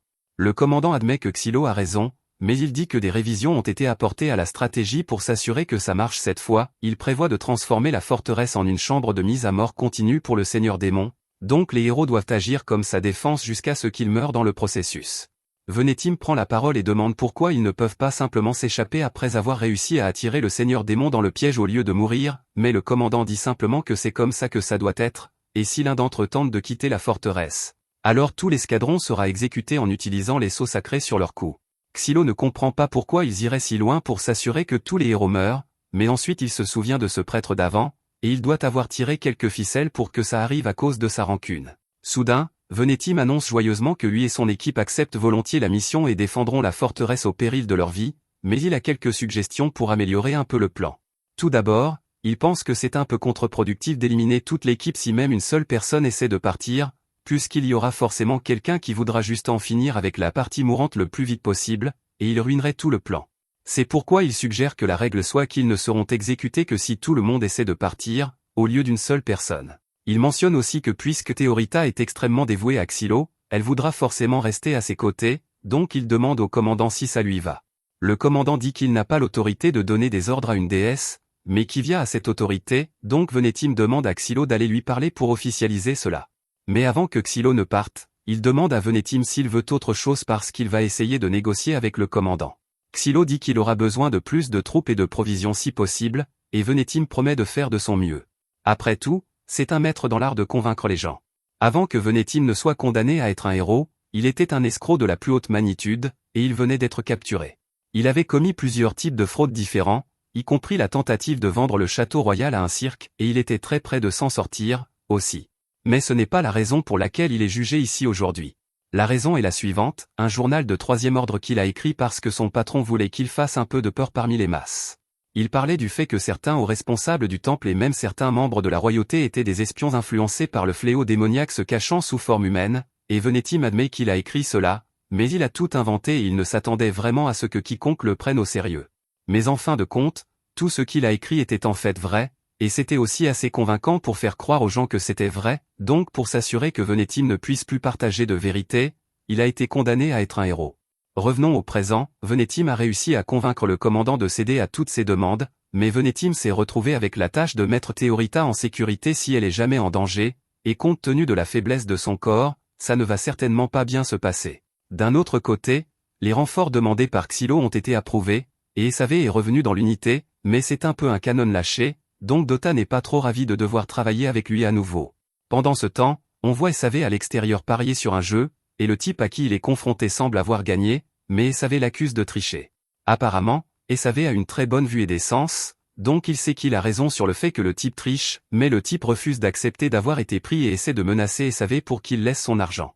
Cependant, SAV ne supporte pas bien les menaces et coupe la main du type comme punition pour avoir triché, après quoi, il se lève tranquillement et part parce qu'il a faim. Avant que SAV ne devienne un héros, il était un assassin élevé par l'ordre, et l'ordre utilise normalement toutes sortes de tactiques de manipulation et de torture pour transformer ses membres en machines à tuer sans volonté propre. Mais SAV était déjà pratiquement sans volonté au départ, donc leurs méthodes n'ont pas vraiment eu beaucoup d'effet sur lui. Il n'a pas vraiment de concept de moralité en dehors de lui-même et des personnes auxquelles il tient, donc il se contentait de tuer qui il voulait à sa guise chaque fois que l'ordre le lui ordonnait. Celui en charge du jugement de SAV ressent un peu de peine pour lui, puisque la plupart de ces meurtres ont été commis sous le commandement de l'ordre, et le royaume est bien conscient de leur brutalité. Mais même ainsi, SAV a tout de même commis les crimes, donc il doit être puni. Le juge lui demande s'il a peur de ce qui pourrait arriver, parce que dans le meilleur des cas, il pourrait écoper de la prison à vie, tandis que dans le pire des cas, il sera condamné à mort, et SAV admet qu'il est absolument terrifié, mais il sait qu'avoir peur ne l'aidera pas dans cette situation, donc il essaie juste de profiter du moment. Juste à ce moment, un autre juge entre et demande à SAV comment il choisit ses victimes quand il doit tuer. SAV admet qu'il reçoit généralement l'ordre de tuer quelqu'un, mais la plupart du temps, après avoir observé sa cible pendant un moment, il commence à s'y attacher. À ce stade, il se sentirait mal de tuer la personne, donc à la place, il tuerait une personne complètement sans rapport et considérerait l'affaire comme réglée. Le juge écoute attentivement et, avec un sourire aux lèvres, dit à SAV qu'un destin comme la mort est bien trop clément pour quelqu'un comme lui. Entendre cela panique un peu SAV, parce qu'il ne veut vraiment pas découvrir ce que ressent un destin pire que la mort, donc il commence à demander s'il peut simplement accepter une peine de mort et en rester là. Mais il est déjà trop tard, parce que le deuxième juge lui dit qu'il va être condamné à être un héros. Retour au présent, le groupe marche vers le site de leur dernier combat, mais tandis que les autres préféreraient de loin marcher en silence, SAV est là à leur raconter son histoire pour la 7e fois d'affilée maintenant. C'est un miracle qu'il n'ait pas déjà perdu la tête étant donné le nombre de fois où il est mort, mais encore une fois, ce n'est pas comme s'il avait beaucoup de tête au départ. Xylo se tourne vers SAV et lui dit de se taire avant qu'il ne lui mette une muselière. L'un des nombreux défauts de SAV, outre sa stupidité, et le fait qu'il ne sait littéralement pas quand s'arrêter de parler, c'est pourquoi Dota et les autres détestent devoir travailler avec lui. Cela dit, SAV semble avoir beaucoup de respect pour Xylo, donc il fait de son mieux pour écouter les ordres de Xylo et ne pas l'énerver. Alors qu'il progresse, le groupe aperçoit bientôt le seigneur démon qu'ils vont affronter, et il est beaucoup plus proche qu'il ne l'avait anticipé. À ce rythme, cette chose atteindra le fort avant la tombée de la nuit, donc ils doivent se préparer au combat. Xylo demande à Kivia combien de soldats ils ont de leur côté, et elle lui dit qu'il y a environ 50 soldats fiables à leur disposition, mais Xylo ne pense pas que cela sera suffisant. Heureusement, Venetim a pu recruter un groupe de prisonniers pour aider à la mission, mais cela inquiète un peu Kivia parce qu'elle ne se souvient pas avoir entendu parler de prisonniers faisant partie de la mission. Xylo explique que Venetim a pratiquement soudoyé quelques mains pour obtenir le contrôle d'un groupe de condamnés à mort, et puisqu'ils vont être exécutés de toute façon, Venetim est libre de faire ce qu'il veut avec eux. Juste à ce moment, Dota remarque que quelques-uns des démons courent en avant du reste du groupe, et SAV suppose que ce doivent être les éclaireurs démons, donc il jette un coup d'œil et identifie quelques chiens démons dans la forêt. Kivia est surprise que SAV ait pu repérer les démons aussi loin sans utiliser de télescope, mais Xylo lui dit que c'est normal pour SAV, puisque sa vue est bien au-delà de ce qui est humainement possible. Xylo demande à SAV s'il peut les abattre d'ici, et SAV accepte d'essayer, mais il dit qu'il ne peut pas garantir qu'il touchera sa cible. SAV sort alors une lance magique spéciale et vise le chien avant de tirer un coup et de lui faire exploser la tête. SAV est vraiment fier de lui d'avoir fait un coup direct, mais Dota lui rappelle qu'il y a encore beaucoup d'autres chiens à gérer, donc il doit rester concentré.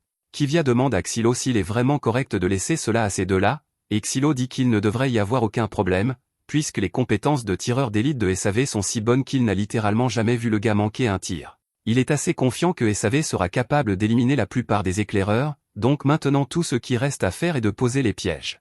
Kivia est surprise que Xylo soit si posé même s'il s'agit d'une bataille perdue d'avance, mais il dit qu'il ne veut simplement pas donner la satisfaction au supérieur qui le méprise de le voir mourir, et en plus, il doit réussir ici pour prouver son utilité à Théorita.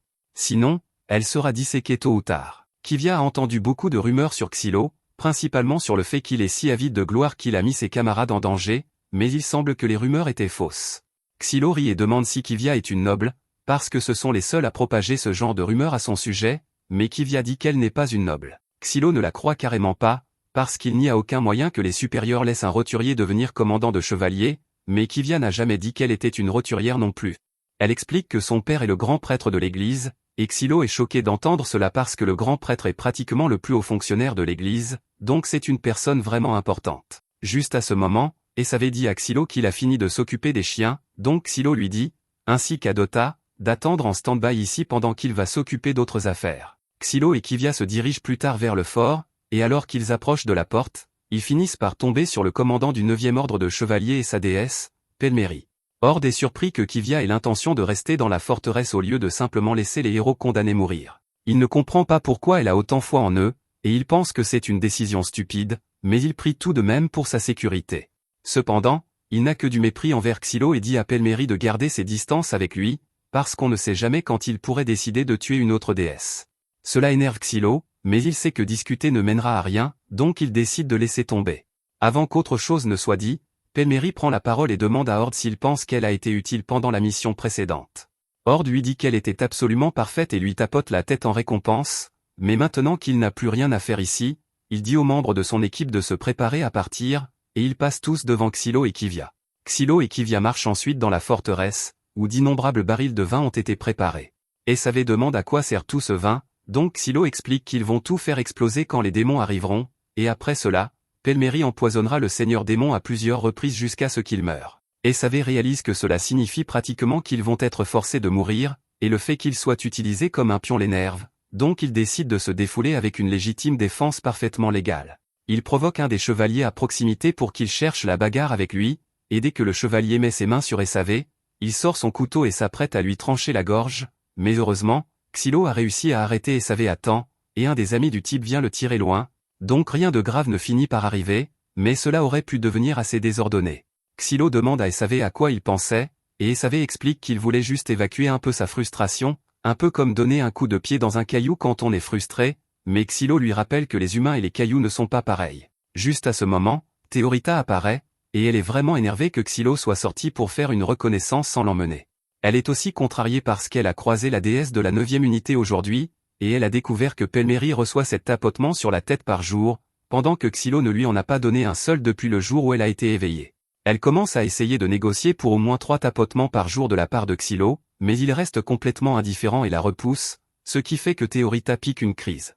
Juste à ce moment, un garde arrive pour informer Kivia qu'un groupe d'hommes vient d'arriver à la porte arrière, et ils semblent tous chercher Xylo. Xylo ne comprend pas ce qui se passe, puisqu'il n'imagine personne qui viendrait le chercher ici, mais quand il va à la rencontre des hommes, il se rend compte que ce sont les mineurs qu'il a sauvés des grottes. Ils lui disent qu'ils veulent tous aider de toutes les manières possibles, mais Xylo ne veut pas accepter leur aide parce qu'il ne veut pas les mettre en danger.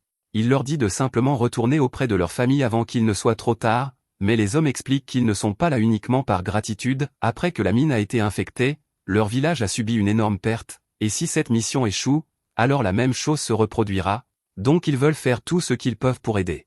Xylo est sur le point de les refuser à nouveau, mais King apparaît soudainement et accueille chaleureusement l'aide des mineurs. Xylo essaie de le dissuader de prendre une décision aussi hâtive parce que ces gens ne sont pas aptes au combat, mais King n'avait aucune intention de les sacrifier sur le champ de bataille. À la place, il a un moyen bien plus efficace pour qu'ils aident. Il explique que bien que les sceaux sacrés soient complexes, tant qu'il fait un plan à suivre pour eux, les mineurs devraient être capables de graver autant de sceaux que nécessaire pour renforcer les défenses de la forteresse. King motive extrêmement les hommes, donc Xylo décide de les laisser faire comme ils veulent pour l'instant. Quelques heures plus tard, toutes les préparations pour la bataille ont été complétées, donc tout le monde se rassemble pour revoir les détails du plan une dernière fois. Tatsuya est chargé de sceller les passages souterrains, et Esavé aura pour tâche de garder l'entrée arrière du fort avec les recrues de la prison, tandis que King est chargé de soutenir les tireurs d'élite avec les mineurs. Quant à ce que Xylo fera, le plan officiel original de faire exploser cet endroit et d'empoisonner le seigneur démon est une condamnation à mort pour tous, donc Xylo prévoit de prendre l'initiative et d'utiliser les pièges qu'il a posés plus tôt pour tuer le seigneur démon avant qu'il n'atteigne le fort. Un peu plus tard, Xylo rencontre les condamnés à mort recrutés et essaie de leur expliquer le plan, mais ils sont offensés à l'idée de devoir prendre des ordres d'un héros, donc l'un d'eux attrape Xylo par sa chemise. Malheureusement, c'était une mauvaise décision, parce qu'à la seconde où le gars touche Xylo, et savait tire sur un gars complètement différent dans le dos qui ne faisait que s'occuper de ses affaires. Tous les prisonniers sont stupéfaits et demandent pourquoi SAV n'a pas simplement tiré sur le gars qui causait des problèmes, donc il explique que le grand costaud a l'air d'être assez fort pour faire beaucoup de travail, donc cela aurait été un gâchis de le tuer. Xylo marche vers SAV et le plaque contre le mur, parce que même s'il ne niera pas que c'est un moyen efficace de les faire écouter, il prévient SAV de ne plus refaire ça et s'en va, et c'est alors que les prisonniers réalisent qu'écouter Xylo pourrait être leur meilleure chance de survie ici. Xylo est ensuite appelé à une réunion avec Venetim, parce que Venetim vient de recevoir une lettre adressée à lui. Cependant, Xylo dit immédiatement à Venetim de brûler la lettre dès qu'il reconnaît le sceau dessus, mais Venetim lui dit de l'écouter s'il te plaît. La lettre vient de Frenzy Masterbolt de la famille Masterbolt, et pour une raison quelconque, ils offrent de prêter une armée pour aider à défendre le fort. Venetim aimerait accepter l'offre puisque cela augmenterait considérablement leurs chances de victoire, mais Xylo ne veut rien avoir à faire avec Frenzy, donc il refuse. Il n'y a rien que Venetim puisse faire pour convaincre Xylo, donc il décide de changer de sujet et demande à Xylo s'il croit aux théories du complot. Xylo demande s'il parle de cet article de journal étrange qu'il a publié il y a quelques années sur le fait qu'il y ait des adorateurs de démons parmi les supérieurs, parce que cela semble évidemment faux, et Venetim peut comprendre pourquoi il n'y croirait pas, mais il demande ce que Xylo ferait s'il s'avérait vrai qu'il y ait des adorateurs de démons travaillant dans l'ombre pour s'assurer que l'humanité perde la guerre. Après tout, cela expliquerait toutes les décisions illogiques et stupides que les supérieurs ont prises récemment, et maintenant que Xylo y pense vraiment, cela semble vraiment suspect. À la tombée de la nuit, l'armée démon approche du château, donc ils préparent leur défense, et King et les mineurs commencent à tirer sur la cavalerie démon. Après que la première vague a été prise en charge, ils activent les murs enchantés avec des sceaux sacrés pour tenir le reste à distance, et une fois la voie libre, l'unité de Kivia avance pour affronter les démons de front. Tout se passait comme prévu au début, mais ensuite Xylo repère quelque chose qu'il ne s'attendait jamais à voir ici, il y a un groupe d'humains montant des chevaux démons, et ils procèdent à tirer des flèches enflammées dans la forteresse. Étant donné que la forteresse est remplie de vin inflammable, tout le monde commence à s'activer pour éteindre les incendies, et cette panique permet à quelques chevaux démons de percer la porte d'entrée. À ce rythme, ce n'est qu'une question de temps avant qu'ils ne soient tous anéantis. Théorita demande si ces personnes ont été infectées par la brûlure, mais d'après ce que Xylo peut voir, ce n'est pas le cas. Ces gens sont toujours parfaitement normaux, cependant, ils ont choisi de se ranger du côté des démons plutôt que de l'humanité. Mais pour que cela soit possible, cela doit signifier qu'il existe des démons capables de communiquer avec les humains et de les convaincre de changer de camp, une pensée terrifiante. Théorita est quelque peu ébranlée par cette révélation, car de par sa nature de déesse, elle ne peut pas blesser de simples humains au combat, même s'il travaille avec des démons. Xylo, quant à lui, était déjà au courant de cette limitation et sait exactement comment la gérer. Avant de passer à l'action, il contacte Kivia par radio et lui demande si elle a une idée de qui sont ces humains, mais elle est aussi perplexe que tous les autres ici. La seule chose qu'elle sait, c'est que ces hommes doivent faire partie de l'armée privée d'un noble, car ils semblent extrêmement habiles avec le tir à l'arc à cheval. Sur ce, les humains commencent bientôt à battre en retraite, et l'unité de Kivia a déjà fort à faire, ils ne peuvent donc pas les poursuivre. Xylo utilise sa lunette pour suivre leur direction et réalise qu'ils se dirigent tout droit vers le passage souterrain.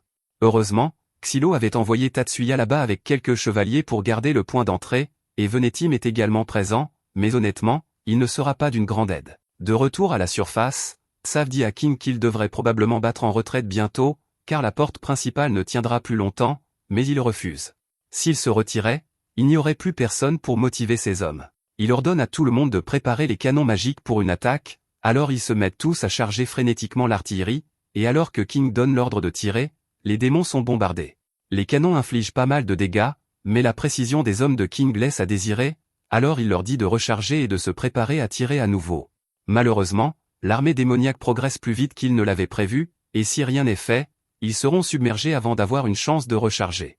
King ne peut pas laisser cela arriver, alors il appelle Xylo à rejoindre le combat pour retenir les démons.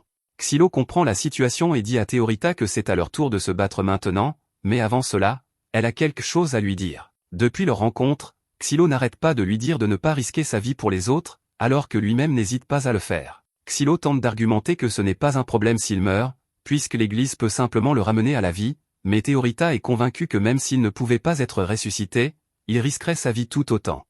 Parce que, tout comme elle, il trouve un sens à vivre pour les autres, et quand il dit qu'il déteste la nature de déesse qui cherche à plaire à tout prix, c'est parce qu'au fond, cela lui rappelle lui-même. Xylo veut répliquer, mais il ne trouve rien à dire, car il sait que Théorita a raison.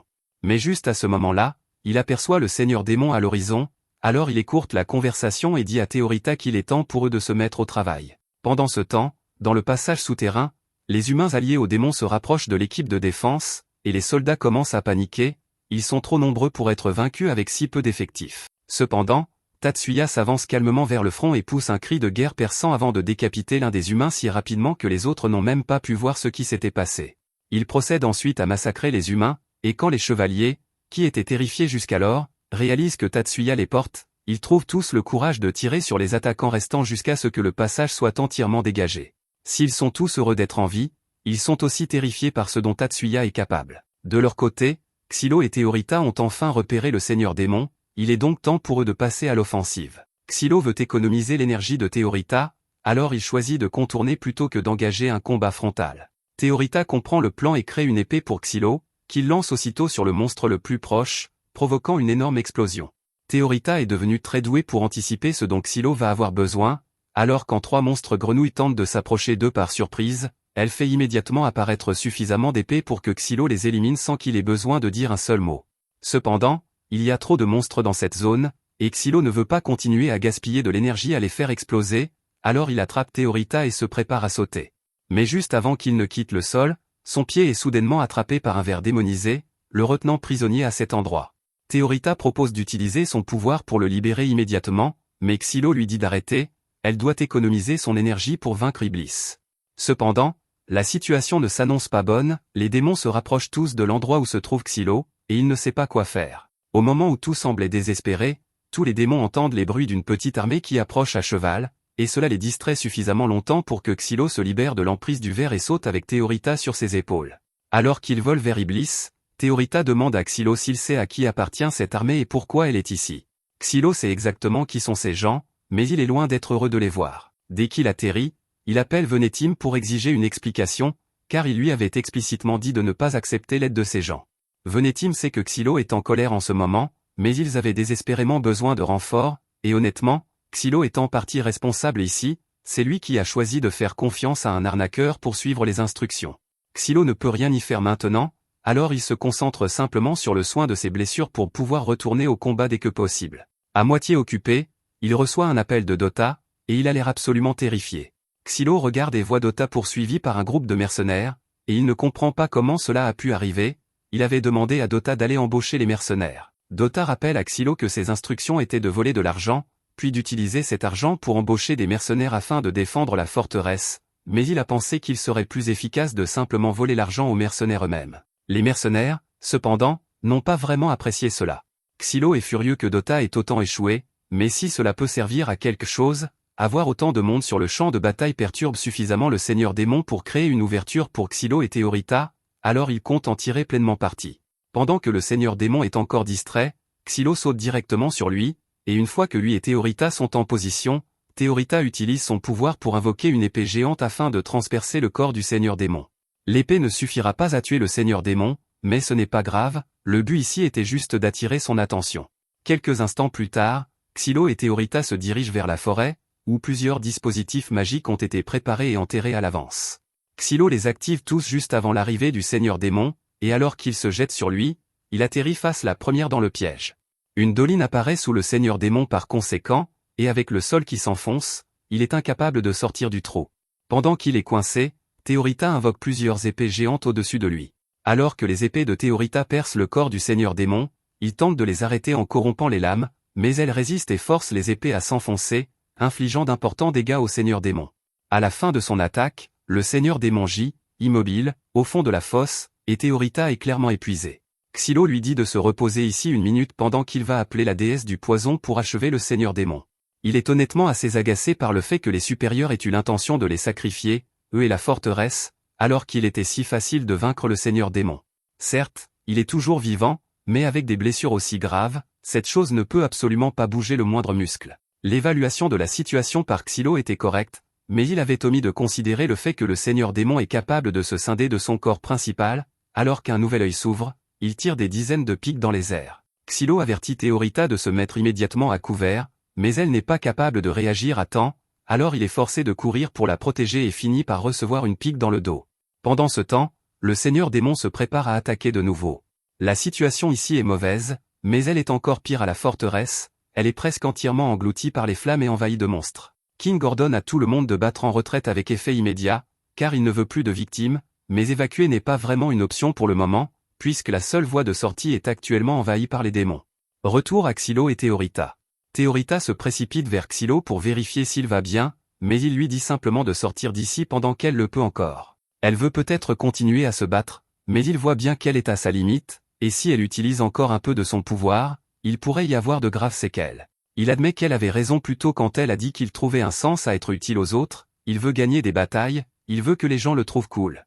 Il veut pouvoir cultiver son aura, et bien qu'il sache que ses désirs sont à la fois égoïstes et insensés, il choisit néanmoins de les suivre, mais il ne veut pas l'entraîner avec lui.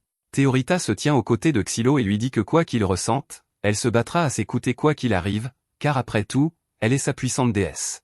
Elle lui dit que s'il veut vraiment qu'elle survive, alors tout ce qu'il a à faire est de s'assurer qu'il gagne, et Xylo a l'air d'être d'accord avec ça, alors il lui dit d'être prête à gagner ce combat quoi qu'il arrive. Alors que le seigneur démon se transforme en une forme volante plus petite, Théorita enlève sa cape et dit à Xylo qu'elle va lui fabriquer une épée spéciale. Xylo demande si l'épée sera assez puissante pour vaincre un monstre presque immortel, alors elle explique qu'elle est sur le point d'invoquer une épée sacrée, et il n'y a presque rien qu'elle ne puisse détruire, mais elle ne pourra pas la faire durer longtemps, alors il ferait mieux de ne pas manquer son tir. Le seigneur démon tente d'utiliser ses tentacules pour arrêter Xylo, et il réussit à le transpercer de part en part. Mais grâce à des tirs de couverture de Dota et de Save, Xylo parvient à attraper l'épée sacrée, et alors que le seigneur démon fonce sur lui, il le laisse lui mordre le bras comme appât avant de le planter droit dans l'œil avec l'épée sacrée.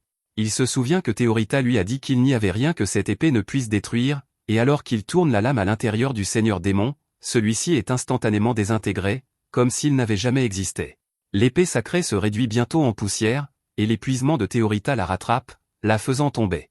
Xylo réussit à la rattraper, mais il n'est pas en grande forme non plus, alors il s'évanouit peu après. La prochaine fois que Xylo ouvre les yeux, il se retrouve dans une infirmerie avec un membre de l'église assis à son chevet. Il n'a aucune idée de qui est ce type. L'homme dit qu'il s'est donné beaucoup de mal pour réparer Xylo suffisamment pour qu'il n'ait pas besoin d'aller à l'atelier de réparation. Xylo dit au gars de partir, il ne fait pas confiance aux gens de l'église, et l'homme acquiesce. Mais avant de partir, il informe Xylo que ses efforts ne passent pas inaperçus.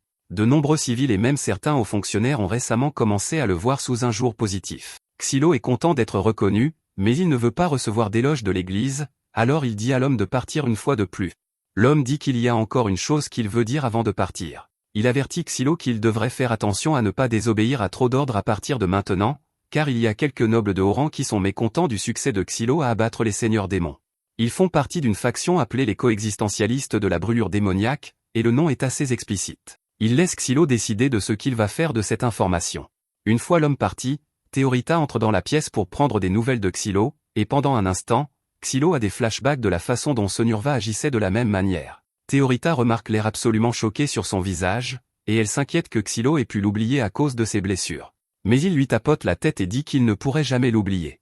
Peu de temps après, Kivia entre dans la pièce et dit à Xylo qu'elle a des nouvelles pour lui, mais Xylo lui demande de revenir plus tard parce qu'il n'est pas d'humeur à discuter de problèmes pour le moment. Malheureusement, Kivia lui dit qu'il va devoir l'écouter parce que c'est important, et que ça concerne ce qu'il attend maintenant qu'il a vaincu un autre seigneur démon. Il y a eu beaucoup de disputes sur ce qui devrait arriver à Théorita entre l'armée et l'église, mais après la récente victoire, l'armée a été forcée de reconnaître l'utilité de Théorita, et en conséquence, il a été décidé que Théorita et Xylo seraient temporairement affectés au 13e ordre des chevaliers dont Kivia est responsable. Xylo n'aime pas du tout ça car cela fait longtemps qu'il n'a pas eu de pause, mais Kivia explique que tout ce qu'il aura à faire est de rester dans cette ville pendant un certain temps et de s'assurer que Théorita soit protégée. La façon dont elle a dit cela inquiète Xylo, qui pense que quelqu'un en a après Théorita, et Kivia le confirme, expliquant qu'il y a quelques hérétiques parmi les membres qui refusent toujours de reconnaître Théorita comme une nouvelle déesse, donc il est possible qu'ils commanditent des assassins pour s'en prendre à Théorita. Globalement, cela signifie que tant que Xylo peut assurer la sécurité de Théorita, il peut prendre des vacances bien méritées, et Théorita est ravie car cela signifie qu'elle va enfin pouvoir passer du temps de qualité avec lui. Quelques heures plus tard, Xylo lit un de ses livres, et Théorita s'est endormie à côté de lui. Mais à ce moment-là, un gars nommé Jaïs entre en le cherchant. Jaïs est un des autres héros, et il a entendu dire que Xylo avait vaincu 3 seigneurs démons, ce qui est impressionnant, mais il dit qu'il ne va pas compter les 2 premiers puisqu'il a eu beaucoup d'aide de Dota et du roi. Quant à Jaïs, il a personnellement vaincu 2 seigneurs démons depuis leur dernière rencontre, alors il annonce triomphalement qu'il est en tête dans leur pari, 2-1. Xylo demande si Jaïs est vraiment sûr d'avoir vaincu 2 seigneurs démons tout seul car il se souvient que Rhino était stationné avec lui, mais Jaïs dit que Rhino n'a été d'aucune aide. En fait, il a fini par désobéir à trop d'ordres et a été envoyé en salle de punition. Il commence alors à se vanter auprès de Xylo en disant à quel point il est meilleur, mais Théorita se vexe et dit à Jaïs qu'il n'a pas le droit de manquer de respect à Xylo comme ça. Jaïs commence alors à manquer de respect à Théorita à la place, et elle est sur le point de péter un câble, mais Xylo lui dit que ça ne sert à rien de discuter avec quelqu'un comme Jaïs. Jaïs exige alors que Xylo paie pour avoir perdu le pari, et Xylo veut juste se débarrasser de lui, alors il donne l'argent à Jaïs et lui dit de partir. Une fois Jaïs parti, Théorita demande quel est le problème de ce type, alors Xylo explique que Jaïs est le dragonnier de leur équipe, et qu'il avait été épinglé pour avoir cultivé et vendu des substances illégales pour dragons à une époque. Mais son principal crime était une accusation de mutinerie lorsqu'il a tenté de libérer tous les dragons du royaume malgré l'ordre de ne pas le faire. Normalement, il aurait été arrêté en un jour, mais Jaïs vient d'une puissante famille noble, et les dragons semblent l'adorer pour une raison quelconque, donc il a causé pas mal de dégâts avant d'être attrapé. Quelques instants plus tard, Venetim passe nerveusement la tête par la porte pour prendre des nouvelles de Xylo, et dès que Xylo le voit, il se lève du lit et le plaque contre un mur. Il est furieux parce que Venetim est allé de l'avant et a accepté l'aide de la Master Bold Brigade, alors qu'il lui avait explicitement dit de ne pas le faire. Mais Venetim se défend en faisant remarquer que les choses auraient fini bien pire si la Master Bold Brigade n'était pas arrivée en renfort. Xylo ne peut pas le nier, mais il est toujours en colère quand même parce qu'il sait que Venetim doit lui cacher quelque chose. Venetim nie d'abord, mais après avoir été menacé, il révèle que Franchi a bien demandé à rencontrer Xylo, et Xylo n'est pas content d'entendre ça. Théorita n'a aucune idée de ce qui se passe, alors elle demande à Xylo qui est Franchi, et il révèle que c'est son ex-fiancé. Quelques minutes plus tard, Xylo accepte de rencontrer Franchi, et elle dit immédiatement qu'elle est déçue car Xylo a empiré depuis la dernière fois qu'elle l'a vu. Elle le compare à une chenille, et la plupart seraient offensés par cela, mais Xylo sait que Franchi n'essaie pas d'être méchante. Elle dit juste ce genre de choses de temps en temps. Il lui dit qu'elle doit travailler ses comparaisons, et Franchi s'excuse car elle ne savait pas que ce qu'elle avait dit était insultant. Elle voulait juste encourager Xylo à se comporter d'une manière digne d'un futur membre de la famille Mastibolt. Elle demande alors si la fille à côté de lui est la déesse dont tout le monde parle, et dès que Théorita a l'occasion de parler, elle demande à Franchi de préciser la nature de sa relation avec Xylo. Xylo dit qu'il a déjà mentionné que Franchi est son ex-fiancé, mais Franchi l'interrompt et précise qu'elle a toujours l'intention de l'épouser, donc il n'y a rien des « ex » dans leur fiançailles. Xylo rappelle à Franchi qu'il est maintenant un héros, et juridiquement parlant, les héros ne sont même pas considérés comme des humains, donc il n'y a aucune chance qu'elle soit autorisée à l'épouser. Théorita devient un peu jalouse à l'idée que Franchi puisse lui voler Xylo, mais pendant qu'elle essaie de revendiquer sa propriété sur lui, Franchi ne la prend pas vraiment au sérieux. En fait, elle compare la situation à l'époque où l'animal de compagnie de son père est devenu obsédé par Xylo tout en la détestant absolument. Théorita est offensée par le fait que Franchi vient de la comparer à un animal de compagnie, mais Franchi l'ignore et dit à Xylo qu'il n'a pas à s'inquiéter de son statut de héros car elle travaille actuellement à obtenir sa grâce. Xylo est choqué d'entendre ça car il ne pensait même pas qu'il était possible d'obtenir une grâce, mais Franchi passe à autre chose et mentionne qu'elle prévoit de rester dans cette ville pendant un certain temps, et qu'elle n'a pas l'intention de partir avant d'avoir retrouvé la flétrissure démoniaque. Xylo et Théorita deviennent silencieux après avoir entendu cela et demandent à Franchi ce qu'elle veut dire, alors elle explique qu'il y a environ un mois, elle et les chefs chevaliers se sont lancés dans une mission pour traquer un seigneur démon, mais il y a quelques jours, toutes leurs forces ont disparu quelque part près de cette ville. Le seigneur démon responsable était le numéro 59, Spriggan, et Franchi soupçonne que le démon pourrait se déguiser en humain. Théorita ne savait pas du tout que les démons étaient capables de se faire passer pour des humains, et c'est normal car c'est une capacité rare et ennuyeuse chez les démons. Cela signifie que ça va être plusieurs fois plus difficile de traquer ce démon, surtout qu'il a très probablement déjà trouvé le moyen d'entrer dans la ville, alors Franchi avertit Xylo de rester sur ses gardes. C'était à peu près tout ce qu'elle avait à dire, alors elle se lève pour partir, mais avant de le faire, elle demande qui est la personne qui les espionne derrière ce mur. Il s'avère que Kivia les a espionnés tout ce temps, et elle essaie d'inventer une excuse, disant qu'elle est tenue de surveiller Xylo, mais Franchi sait qu'elle ment. Bien qu'il ne veuille pas en faire toute une histoire, elle laisse simplement tomber. Plus tard dans la journée, Xylo, Tioretta et Kivia sortent tous dehors, et Théorita dit qu'elle veut aller faire du tourisme parce que Dota a mentionné que cette ville avait beaucoup de nourriture gratuite disponible. Mais Xylo lui dit que la nourriture n'est pas gratuite, Dota volait juste. En plus, ils n'ont pas le temps de faire du tourisme puisqu'ils sont là pour attirer les hérétiques du temple qui en veulent à Théorita. Mais sur le sujet de la protection de Théorita, Xylo lui dit qu'elle n'a le droit de parler à personne de l'épée sacrée qu'elle a fabriquée car si le temple découvrait qu'elle a ce genre de pouvoir, leur vie deviendrait beaucoup plus compliquée. En attendant, Xylo et Kivia vont accompagner Théorita en permanence pour s'assurer qu'elle est en sécurité, mais Xylo veut emmener une personne de plus pour être sûr de couvrir toute leur base. Venetim est à peu près inutile comme garde, donc c'est non. Dota finirait par voler un tas de trucs s'il était lâché en ville, et quant à Bryce, il est trop occupé à s'occuper de ses dragons, donc la seule option restante est Tsav, même si Xylo n'aime vraiment pas le fait que Tsav ne puisse pas juste la fermer. Tsav n'arrête pas de parler de à quel point l'organisation Wonosa était tordue. Il se disait ordre religieux, mais ils étaient le mal pur. Ils faisaient des sacrifices humains, offraient des enfants aux dieux, et ensuite buvaient le sang de ces enfants, mais ce n'est pas comme si ça pouvait arriver dans la vraie vie, pas vrai? Bref, puisqu'ils sont là de toute façon, Théorita demande à Xylo de venir choisir un souvenir pour commémorer leur première vraie sortie ensemble, et Xylo accepte. Pendant que Théorita est occupée à regarder les articles disponibles, Xylo demande à Tsav s'il a une idée de ce qu'un assassin pourrait tenter pour atteindre Théorita dans un endroit comme celui-ci. Tsav explique qu'il est possible qu'ils essaient de se fondre dans la foule et de trancher la gorge de Théorita en passant à côté, donc c'est quelque chose auquel ils doivent faire attention.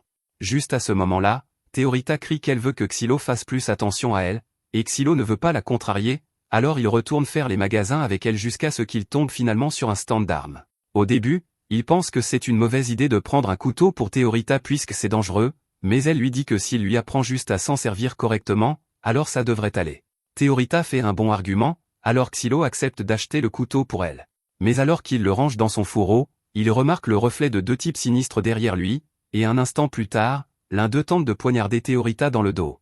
Mais Kivia était déjà préparée à cela et lui a tranché la main en un instant, et pendant qu'elle faisait ça, Tsav va tranquillement trancher la gorge de l'autre type.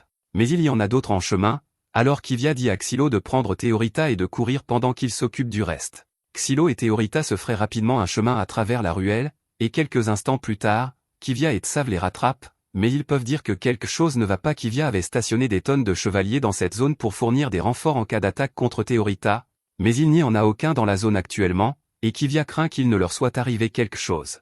Tsav l'assure que ces chevaliers vont probablement bien parce que les gens qui viennent d'attaquer n'étaient pas des assassins d'ordre religieux. Il peut le dire car ils n'avaient pas de réel entraînement, mais si c'est le cas, alors cela signifie qu'ils doivent être liés aux démons déguisés en humains dans la ville et aux gens qui le soutiennent, puisque c'est le seul groupe qui aurait intérêt à la mort de Théorita.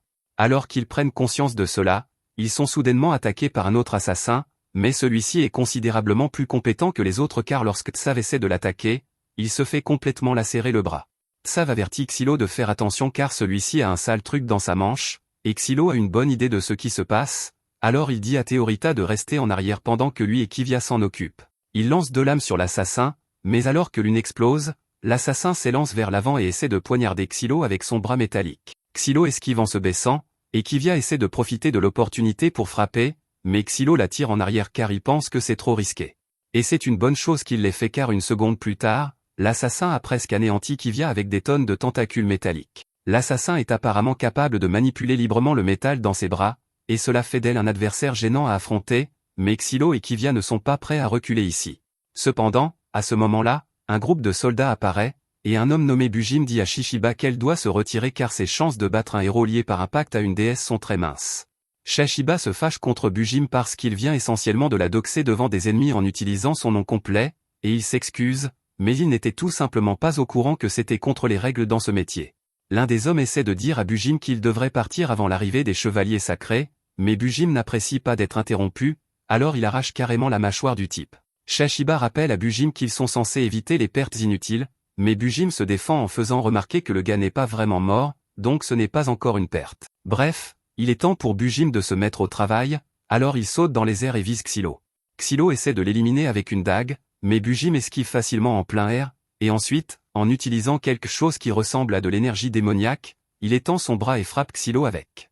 Xylo réussit à esquiver en se baissant et à riposter avec un lancer de dague, mais Bujim a été assez rapide pour contrer la contre-attaque avec un morceau du sol. Une fois que les choses se calment, Bujim demande si Xylo est le célèbre héros qui a tué de nombreux seigneurs démons. Xylo ne répond pas et demande plutôt si Bujim faisait partie d'un cirque ou quelque chose du genre parce qu'aucun humain normal ne devrait être capable de bouger aussi souplement que lui. Mais Bujim le nie, disant qu'il n'a jamais été dans un cirque avant. Il demande ensuite à Xylo s'il était dans un cirque, et Xylo admet qu'il a passé 3 ans dans un, sa spécialité étant le lancer de couteau, ce à quoi Bujim complimente les compétences de Xylo car il n'a jamais vu personne d'aussi bon que lui. Shishiba interrompt Bujim et lui dit qu'il n'est pas censé avoir des conversations décontractées avec l'ennemi, ce à quoi Bujim s'excuse parce qu'il est encore en train de prendre le coup de main. Théorita s'approche prudemment de Xylo et lui demande s'il veut qu'elle fasse pleuvoir des épées sur ce type, mais Xylo ne pense pas que ce soit une bonne idée car il sait à quel point les déesses détestent blesser les humains. Théorita admet qu'il est vrai qu'elle déteste l'idée de blesser une personne, mais pour une raison quelconque, elle ne ressent aucune culpabilité quand elle pense à baveuser Bujim. Juste à ce moment-là, il y a une forte rafale de vent, et Xylo sait exactement ce que cela signifie, alors il dit à tout le monde de courir se mettre à l'abri, et un instant plus tard, une flamme de dragon brûlante remplit la ruelle. On dirait que Jaïs a finalement décidé de venir aider, mais alors qu'il pensait que le feu du dragon serait suffisant pour éliminer Bujim ainsi que tous les autres adorateurs de démons, à leur surprise, au-delà de la flamme, Bujim est toujours debout.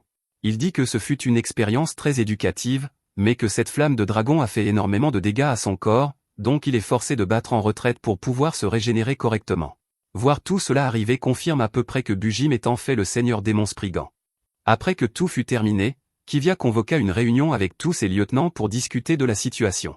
Grâce aux efforts de Xylo et Jaïs, ils avaient réussi à déjouer l'attaque des assassins, mais l'ensemble du réseau de chevaliers que Kivia avait mis en place à l'avance était en quelque sorte décimé, et l'exécution était bien trop précise, elle pense donc que les assassins disposaient d'informations internes. Tous les lieutenants sont inquiets car s'il y a vraiment une taupe, cela les met dans une position difficile. L'un d'eux suggère de limiter les informations concernant la protection de Théorita aux seules personnes de confiance, mais Xylo l'interrompt et dit que c'est une idée stupide car, étant donné la situation actuelle, ils ne peuvent faire confiance à personne. Pour autant qu'ils sachent, la taupe pourrait être l'un d'entre eux, dans cette pièce, en ce moment même. Donc, s'ils veulent vraiment découvrir qui c'est, ils suggèrent de faire appel à la 12e ordre des chevaliers sacrés pour enquêter. L'autre chevalier s'oppose à l'idée car, bien que la 12e ordre soit spécialisée dans l'investigation, ses membres ne se montrent pas en public, donc les appeler pour une telle tâche les mettrait dans une position difficile. Cependant, Xylo dit qu'ils n'ont pas le choix car, tant qu'ils n'auront pas trouvé la taupe, toute leur opération est vouée à l'échec. Xylo et les lieutenants semblent être en désaccord, alors Kivia intervient et demande l'avis du conseiller qu'elle a fait venir, le prêtre Marlin, sur la situation. Marlin vient tout juste d'arriver de la capitale, mais il comprend l'essentiel de la situation et, en l'état, il n'y a aucun moyen de savoir si quelqu'un ici est digne de confiance, et cela s'applique aussi à lui-même. Cela dit, il n'est pas sûr que la 12e ordre puisse travailler sur un tel cas, ils doivent donc trouver le maximum par eux-mêmes. Il a demandé à Kivia si elle avait obtenu des informations utiles des prisonniers qu'elle a capturés, mais malheureusement, ceux qu'elle a pris vivants se sont tous révélés être des aventuriers qui n'avaient aucune information à divulguer. Cela aurait été différent si elle avait réussi à capturer l'un des assassins vivants, mais ce n'est pas le cas, et Kivia s'en veut pour cette erreur. Marlin lui dit qu'elle ne devrait pas prendre cela trop personnellement car ce n'est pas de sa faute, et Kivia promet d'en tenir compte. Marlin aimerait qu'elle soit un peu moins formelle avec lui puisqu'il est son oncle, mais à ce moment-là, Xylo l'interrompt car il a quelque chose à dire. Kivia essaie de lui dire de se taire, mais Xylo dit qu'il est certain que son opinion est pertinente pour cette discussion car, sinon, il n'oserait pas interrompre quelqu'un d'aussi haut placé que Marlin. Xylo dépasse les bornes ici, mais Marlin peut respecter la confiance qu'il faut pour parler ainsi devant lui, alors il demande à Xylo ce qu'il veut dire. Xylo suggère qu'il devrait enquêter sur l'intermédiaire des aventuriers, la guilde. Le représentant de la guilde des aventuriers est un homme nommé Lydio Sodri, et il gère à la fois la guilde et la ville champignon qui l'entoure, ce sera donc leur premier arrêt. Après que les détails sont finalisés, Xylo finit par rencontrer Venetim. Venetim demande nerveusement si tout s'est bien passé là-bas, et au début, Xylo ne comprend pas ce qu'il veut dire, alors Venetim explique qu'il craint qu'il n'ait reçu une nouvelle punition pour ce qui s'est passé, mais Xylo lui dit que ce n'est pas le cas. La réunion a été assez équitable dans l'ensemble, donc il ne leur arrivera rien de mal. Cependant, Venetim a toujours l'air très inquiet. Pendant ce temps, Lydio rencontre Shishiba et Bujim, et ils n'arrivent pas à croire qu'ils ont échoué dans la mission qui leur avait été confiée. Shishiba dit que ce n'est pas de sa faute car s'occuper d'un dragon ne faisait pas partie du plan, et de plus, elle dit qu'elle ne veut plus travailler avec Bujim. Elle le traite d'amateur complet et dit à Lydio qu'il devrait se débarrasser de lui dès que possible. Cependant, Lydio l'informe que Bujim est l'une des personnes les plus fortes qu'il ait jamais rencontrées. Il y a quelques jours, 10 aventuriers ont fini par se battre avec Bujim dans une maison de jeu, et à la fin, Bujim les avait tous tués sans même transpirer. Il dit à Shishiba que si elle est si préoccupée par le fait que Bujim soit un amateur, elle n'a qu'à lui apprendre à être un pro. Elle ne peut pas discuter cela, mais elle dit qu'elle veut une augmentation de salaire. Lydio lui demande si elle pense vraiment mériter une augmentation après un échec aussi spectaculaire, et Shishiba est offensée par son ton, alors elle tente de l'attaquer. Mais avant qu'elle ne puisse le faire, la petite sœur de Lydio, Erie, s'avance et la menace avec un couteau. Shishiba est toujours en colère, mais elle sait qu'elle ne pourrait pas battre Erie facilement, alors elle recule, et Lydio dit à Erie de se calmer pour l'instant. Il attrape ensuite un sac de pièces et le lance à Shishiba pour la calmer, mais il lui rappelle que tant qu'elle n'aura pas accompli la mission comme indiqué, elle n'aura pas le reste de son argent. À ce moment-là, Bujim prend la parole et mentionne qu'il aimerait aussi une augmentation car il a pris goût à l'auteur de ce livre et aimerait en acheter quelques autres. Le lendemain matin, Xylo se rend à la cafétéria pour le petit déjeuner et retrouve Dota et Jaïs à une table. Il est surpris de voir Jaïs lever si tôt, alors il le taquine et lui demande si son dragon l'a viré de l'écurie ou quelque chose comme ça, et en fait, c'est exactement ce qui s'est passé. La dragonne de Jaïs, Nelly, a apparemment été jalouse que Jaïs regarde d'autres dragons dans les écuries, donc il n'a pas le droit de la monter pendant un moment, et il est vraiment déçu par cela. Quoi qu'il en soit, Dota demande à Xylo où est Théorita puisqu'elle est généralement avec lui la plupart de la journée, mais il dit qu'elle dort encore pour le moment, et il préfère un peu les choses ainsi car il y a quelque chose dont il ne veut pas qu'elle entende parler. Dota sait déjà où cela mène puisque le fait qu'il ne veuille pas que Théorita en entende parler signifie qu'il pense que c'est probablement dangereux, et le fait que Xylo en parle ici signifie qu'il a l'intention de demander à Dota de le faire. Xylo admet que Dota a raison et explique qu'il veut infiltrer la guilde des aventuriers, c'est pourquoi il a besoin de l'aide de Dota. Dota lui demande pourquoi il ne peut pas simplement demander à Rino de le faire puisqu'il était aventurier, mais Xylo l'informe que Rino est actuellement enfermé, et même s'il ne l'était pas, il est trop imprévisible pour qu'on lui fasse confiance. Voyant que Dota ne veut vraiment pas faire cela, Jaïs se porte volontaire pour aider Xylo à la place de Dota puisqu'il n'a rien de mieux à faire, mais Xylo dit qu'il a spécifiquement besoin de l'expertise de Dota pour cette mission, donc ça doit être lui. Dota accepte à contre-cœur d'aider, alors Jaïs se lève pour partir, mais avant de le faire, il avertit Xylo de ne pas trop en demander à Dota car c'est une personne incroyable. Après tout, il a un jour sacrifié son bras pour nourrir un dragon affamé, et c'est un sacrifice que Jaïs, en tant qu'amoureux des dragons, respecte de tout son cœur. Après le départ de Jaïs, Dota demande à Xylo quels sont les détails de ce plan, et plus tard dans la journée, ils partent tous les deux rencontrer Kivia, qui est habillée un peu différemment aujourd'hui. La raison en est que, lors de la dernière mission, Xylo avait mentionné avec désinvolture que Kivia s'habillait toujours comme un homme, alors elle a voulu lui prouver le contraire. Elle demande si Xylo a quelque chose de méchant à dire sur sa tenue cette fois-ci, mais à sa surprise, Xylo la complimente et dit qu'elle ressemble à une vraie noble, le genre de femme qui ne manquerait pas de prétendants empressés. Le compliment de Xylo l'a rendue très heureuse, mais Kivia ne veut pas le montrer, alors elle suggère de poursuivre le plan. Ils doivent encore trouver quel travail utiliser pour embaucher des aventuriers, et Xylo pense que l'option la plus naturelle serait la chasse aux démons. Mais Dota l'informe que c'est plutôt un travail pour l'armée, donc les aventuriers resteraient à l'écart de son offre. Kivia suggère alors qu'il pourrait dire que c'est un travail pour éliminer des bandits, mais même si cela aurait pu fonctionner s'ils étaient dans un petit village, Dota lui rappelle que c'est une grande ville avec énormément de sécurité, donc les bandits ne sont pas vraiment un problème ici. Kivia demande alors à Dota s'il a des idées, et en fait, il a l'histoire parfaite. Dota compte dire aux gens que Kivia est une noble mariée et Xylo son amant, et qu'ils essaient d'engager quelqu'un pour assassiner son mari afin qu'elle puisse être avec Xylo. Le jour où Dota a été condamné à être un héros, il a été jugé tout comme Xylo. Il avait commis plus d'1 millier de vols à ce moment-là, mais la raison principale pour laquelle il a été traduit en justice aujourd'hui est à cause de sa récente tentative d'évasion du donjon du château impliquant ce dragon là-bas. Dota est un peu confus après avoir entendu cela car il ne comprend pas pourquoi ce ne sont que ces crimes qui lui sont reprochés alors qu'il a littéralement tenté d'enlever le prince héritier. Le prince était venu le voir, terrifié, et avait demandé à Dota de le sauver car il croyait qu'il se passait quelque chose d'étrange au sein de la famille royale. Cependant, le juge l'a interrompu et lui a crié d'arrêter de proférer des accusations aussi infondées. Il dit que l'affirmation de Dota d'avoir rencontré le prince héritier est fausse, et son affirmation que le prince héritier lui a demandé de l'aide est également fausse. Cependant, Dota a refusé de se laisser manipuler et a juré qu'il était certain d'avoir rencontré le prince héritier car il ne pourrait jamais oublier à quel point il avait l'air terrifié en demandant de l'aide, et le fait qu'il ait été assez désespéré pour demander de l'aide à une moins que rien comme Dota est la preuve suffisante qu'il se passe vraiment quelque chose dans la famille royale. Cependant, essayer de faire comprendre cela à ces idiots, c'est comme parler à un mur. Dota finit par être plaqué au sol, et le juge aurait aimé le condamner à mort et en finir, mais il a reçu une demande de l'Alliance centrale de la noblesse de le condamner à être un héros à la place. De retour au présent, Xylo et Kivia se dirigent vers la guilde des aventuriers, mais cet endroit est encore plus délabré qu'ils ne l'imaginaient. Pratiquement tout le monde ici fait au moins une chose illégale, mais Kivia doit les ignorer pour l'instant puisqu'elle est en mission d'infiltration. Alors qu'ils continuent de marcher, Xylo demande à Kivia pourquoi elle a choisi de rejoindre l'armée, de tous les endroits possibles, car cela n'a aucun sens pour quelqu'un comme elle, issue d'une riche et puissante famille de temples, de mettre volontairement sa vie en danger sans raison. Cela ne dérange pas Kivia d'en parler, alors elle explique que ses deux parents étaient des prêtres qui ont gagné en influence au sein du temple, et ils ont utilisé cette influence pour amasser beaucoup de richesses, mais pas toujours de manière éthique. Kivia a toujours détesté cela chez ses parents, alors elle a voulu se faire un nom en tant que chevalier en dehors de leur influence. En fait, elle a toujours la première épée d'entraînement qu'elle a reçue de son oncle quand elle a décidé de devenir chevalier, et une partie de la raison pour laquelle elle est si proche de lui est qu'il a soutenu son rêve de se construire un avenir par son propre talent. Kivia dit ensuite à Xylo qu'elle a une question pour lui, et elle s'apprête à demander si sa relation avec Franchi est toujours sérieuse, mais à ce moment-là, Dota se présente pour les informer qu'il a fini de reconnaître les lieux.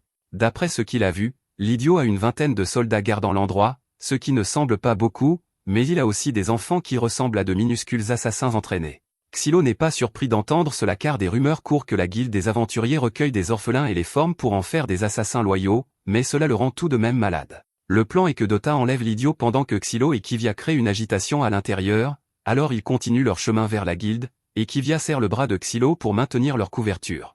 Mais malheureusement, l'idiot sait déjà qu'ils sont là grâce à ces petits assassins. Il est particulièrement inquiet de la présence de Xylo ici, mais si les circonstances sont bonnes, il pourrait peut-être capturer Xylo vivant. Les enfants promettent de faire de leur mieux pour le capturer, mais au cas où, l'idiot leur dit de contacter Shishiba et Bujim en renfort et de réveiller Dursami également. Pendant ce temps, au comptoir de la réception, Kivia frappe du poing sur la table et demande à engager un assassin. La guilde devient immédiatement silencieuse, soupçonneuse, quand elle dit cela car il n'y a aucune chance que quelqu'un qui voudrait engager un tueur le dise à voix haute comme ça. Kivia fait de son mieux pour jouer le rôle d'une noble éprise d'amour, mais c'est vraiment embarrassant à regarder, et les réceptionnistes ne semblent pas non plus y croire, alors Xylo commence à penser qu'il serait plus simple de simplement faire sauter cet endroit pour créer une distraction pour Dota. Cependant, avant qu'il ne puisse faire cela, Franchi et deux de ses gardes du corps se présentent, et elle est apparemment bien connue ici, alors elle se porte garante pour Xylo et Kivia et les fait venir dans une salle privée avec elle. Franchi était apparemment sous couverture ici depuis un moment en tant qu'aventurière car elle essayait aussi d'approcher l'idiot, mais l'arrivée de Xylo et Kivia a ruiné tout son plan alors qu'elle était sur le point de gagner la confiance de l'idiot. En fait, pendant qu'il parle, l'idiot est probablement en train de faire préparer ses subordonnés pour les éliminer, et Franchi a tout à fait raison car les troupes de l'idiot ont littéralement une mitrailleuse pointée sur la salle. L'une des petites filles frappe alors à la porte comme appât pour les attirer, mais Xylo sait déjà exactement ce qui se passe, alors il prépare ses armes, et alors que les mitrailleuses tirent, ils se jettent tous au sol. Après quelques secondes de tir, Kivia tranche la main du tireur, et quant aux enfants, ils sont peut-être des tueurs entraînés, mais ce ne sont encore que des enfants, alors Franchi en frappe un au visage. Xylo envoie un uppercut à un autre, et les gardes du corps de Franchi font tomber une porte sur le dernier. Les enfants sont tous encore en vie, grièvement blessés, mais vivants. Cependant, on ne peut pas en dire autant du tireur, car Xylo lui lance négligemment une dague explosive, et elle fait un trou à travers le bâtiment, révélant beaucoup plus de personnes en dessous. Et puisqu'il ne sert plus à rien d'essayer d'être discret, Xylo suggère qu'il devrait simplement éliminer autant de ces assassins que possible.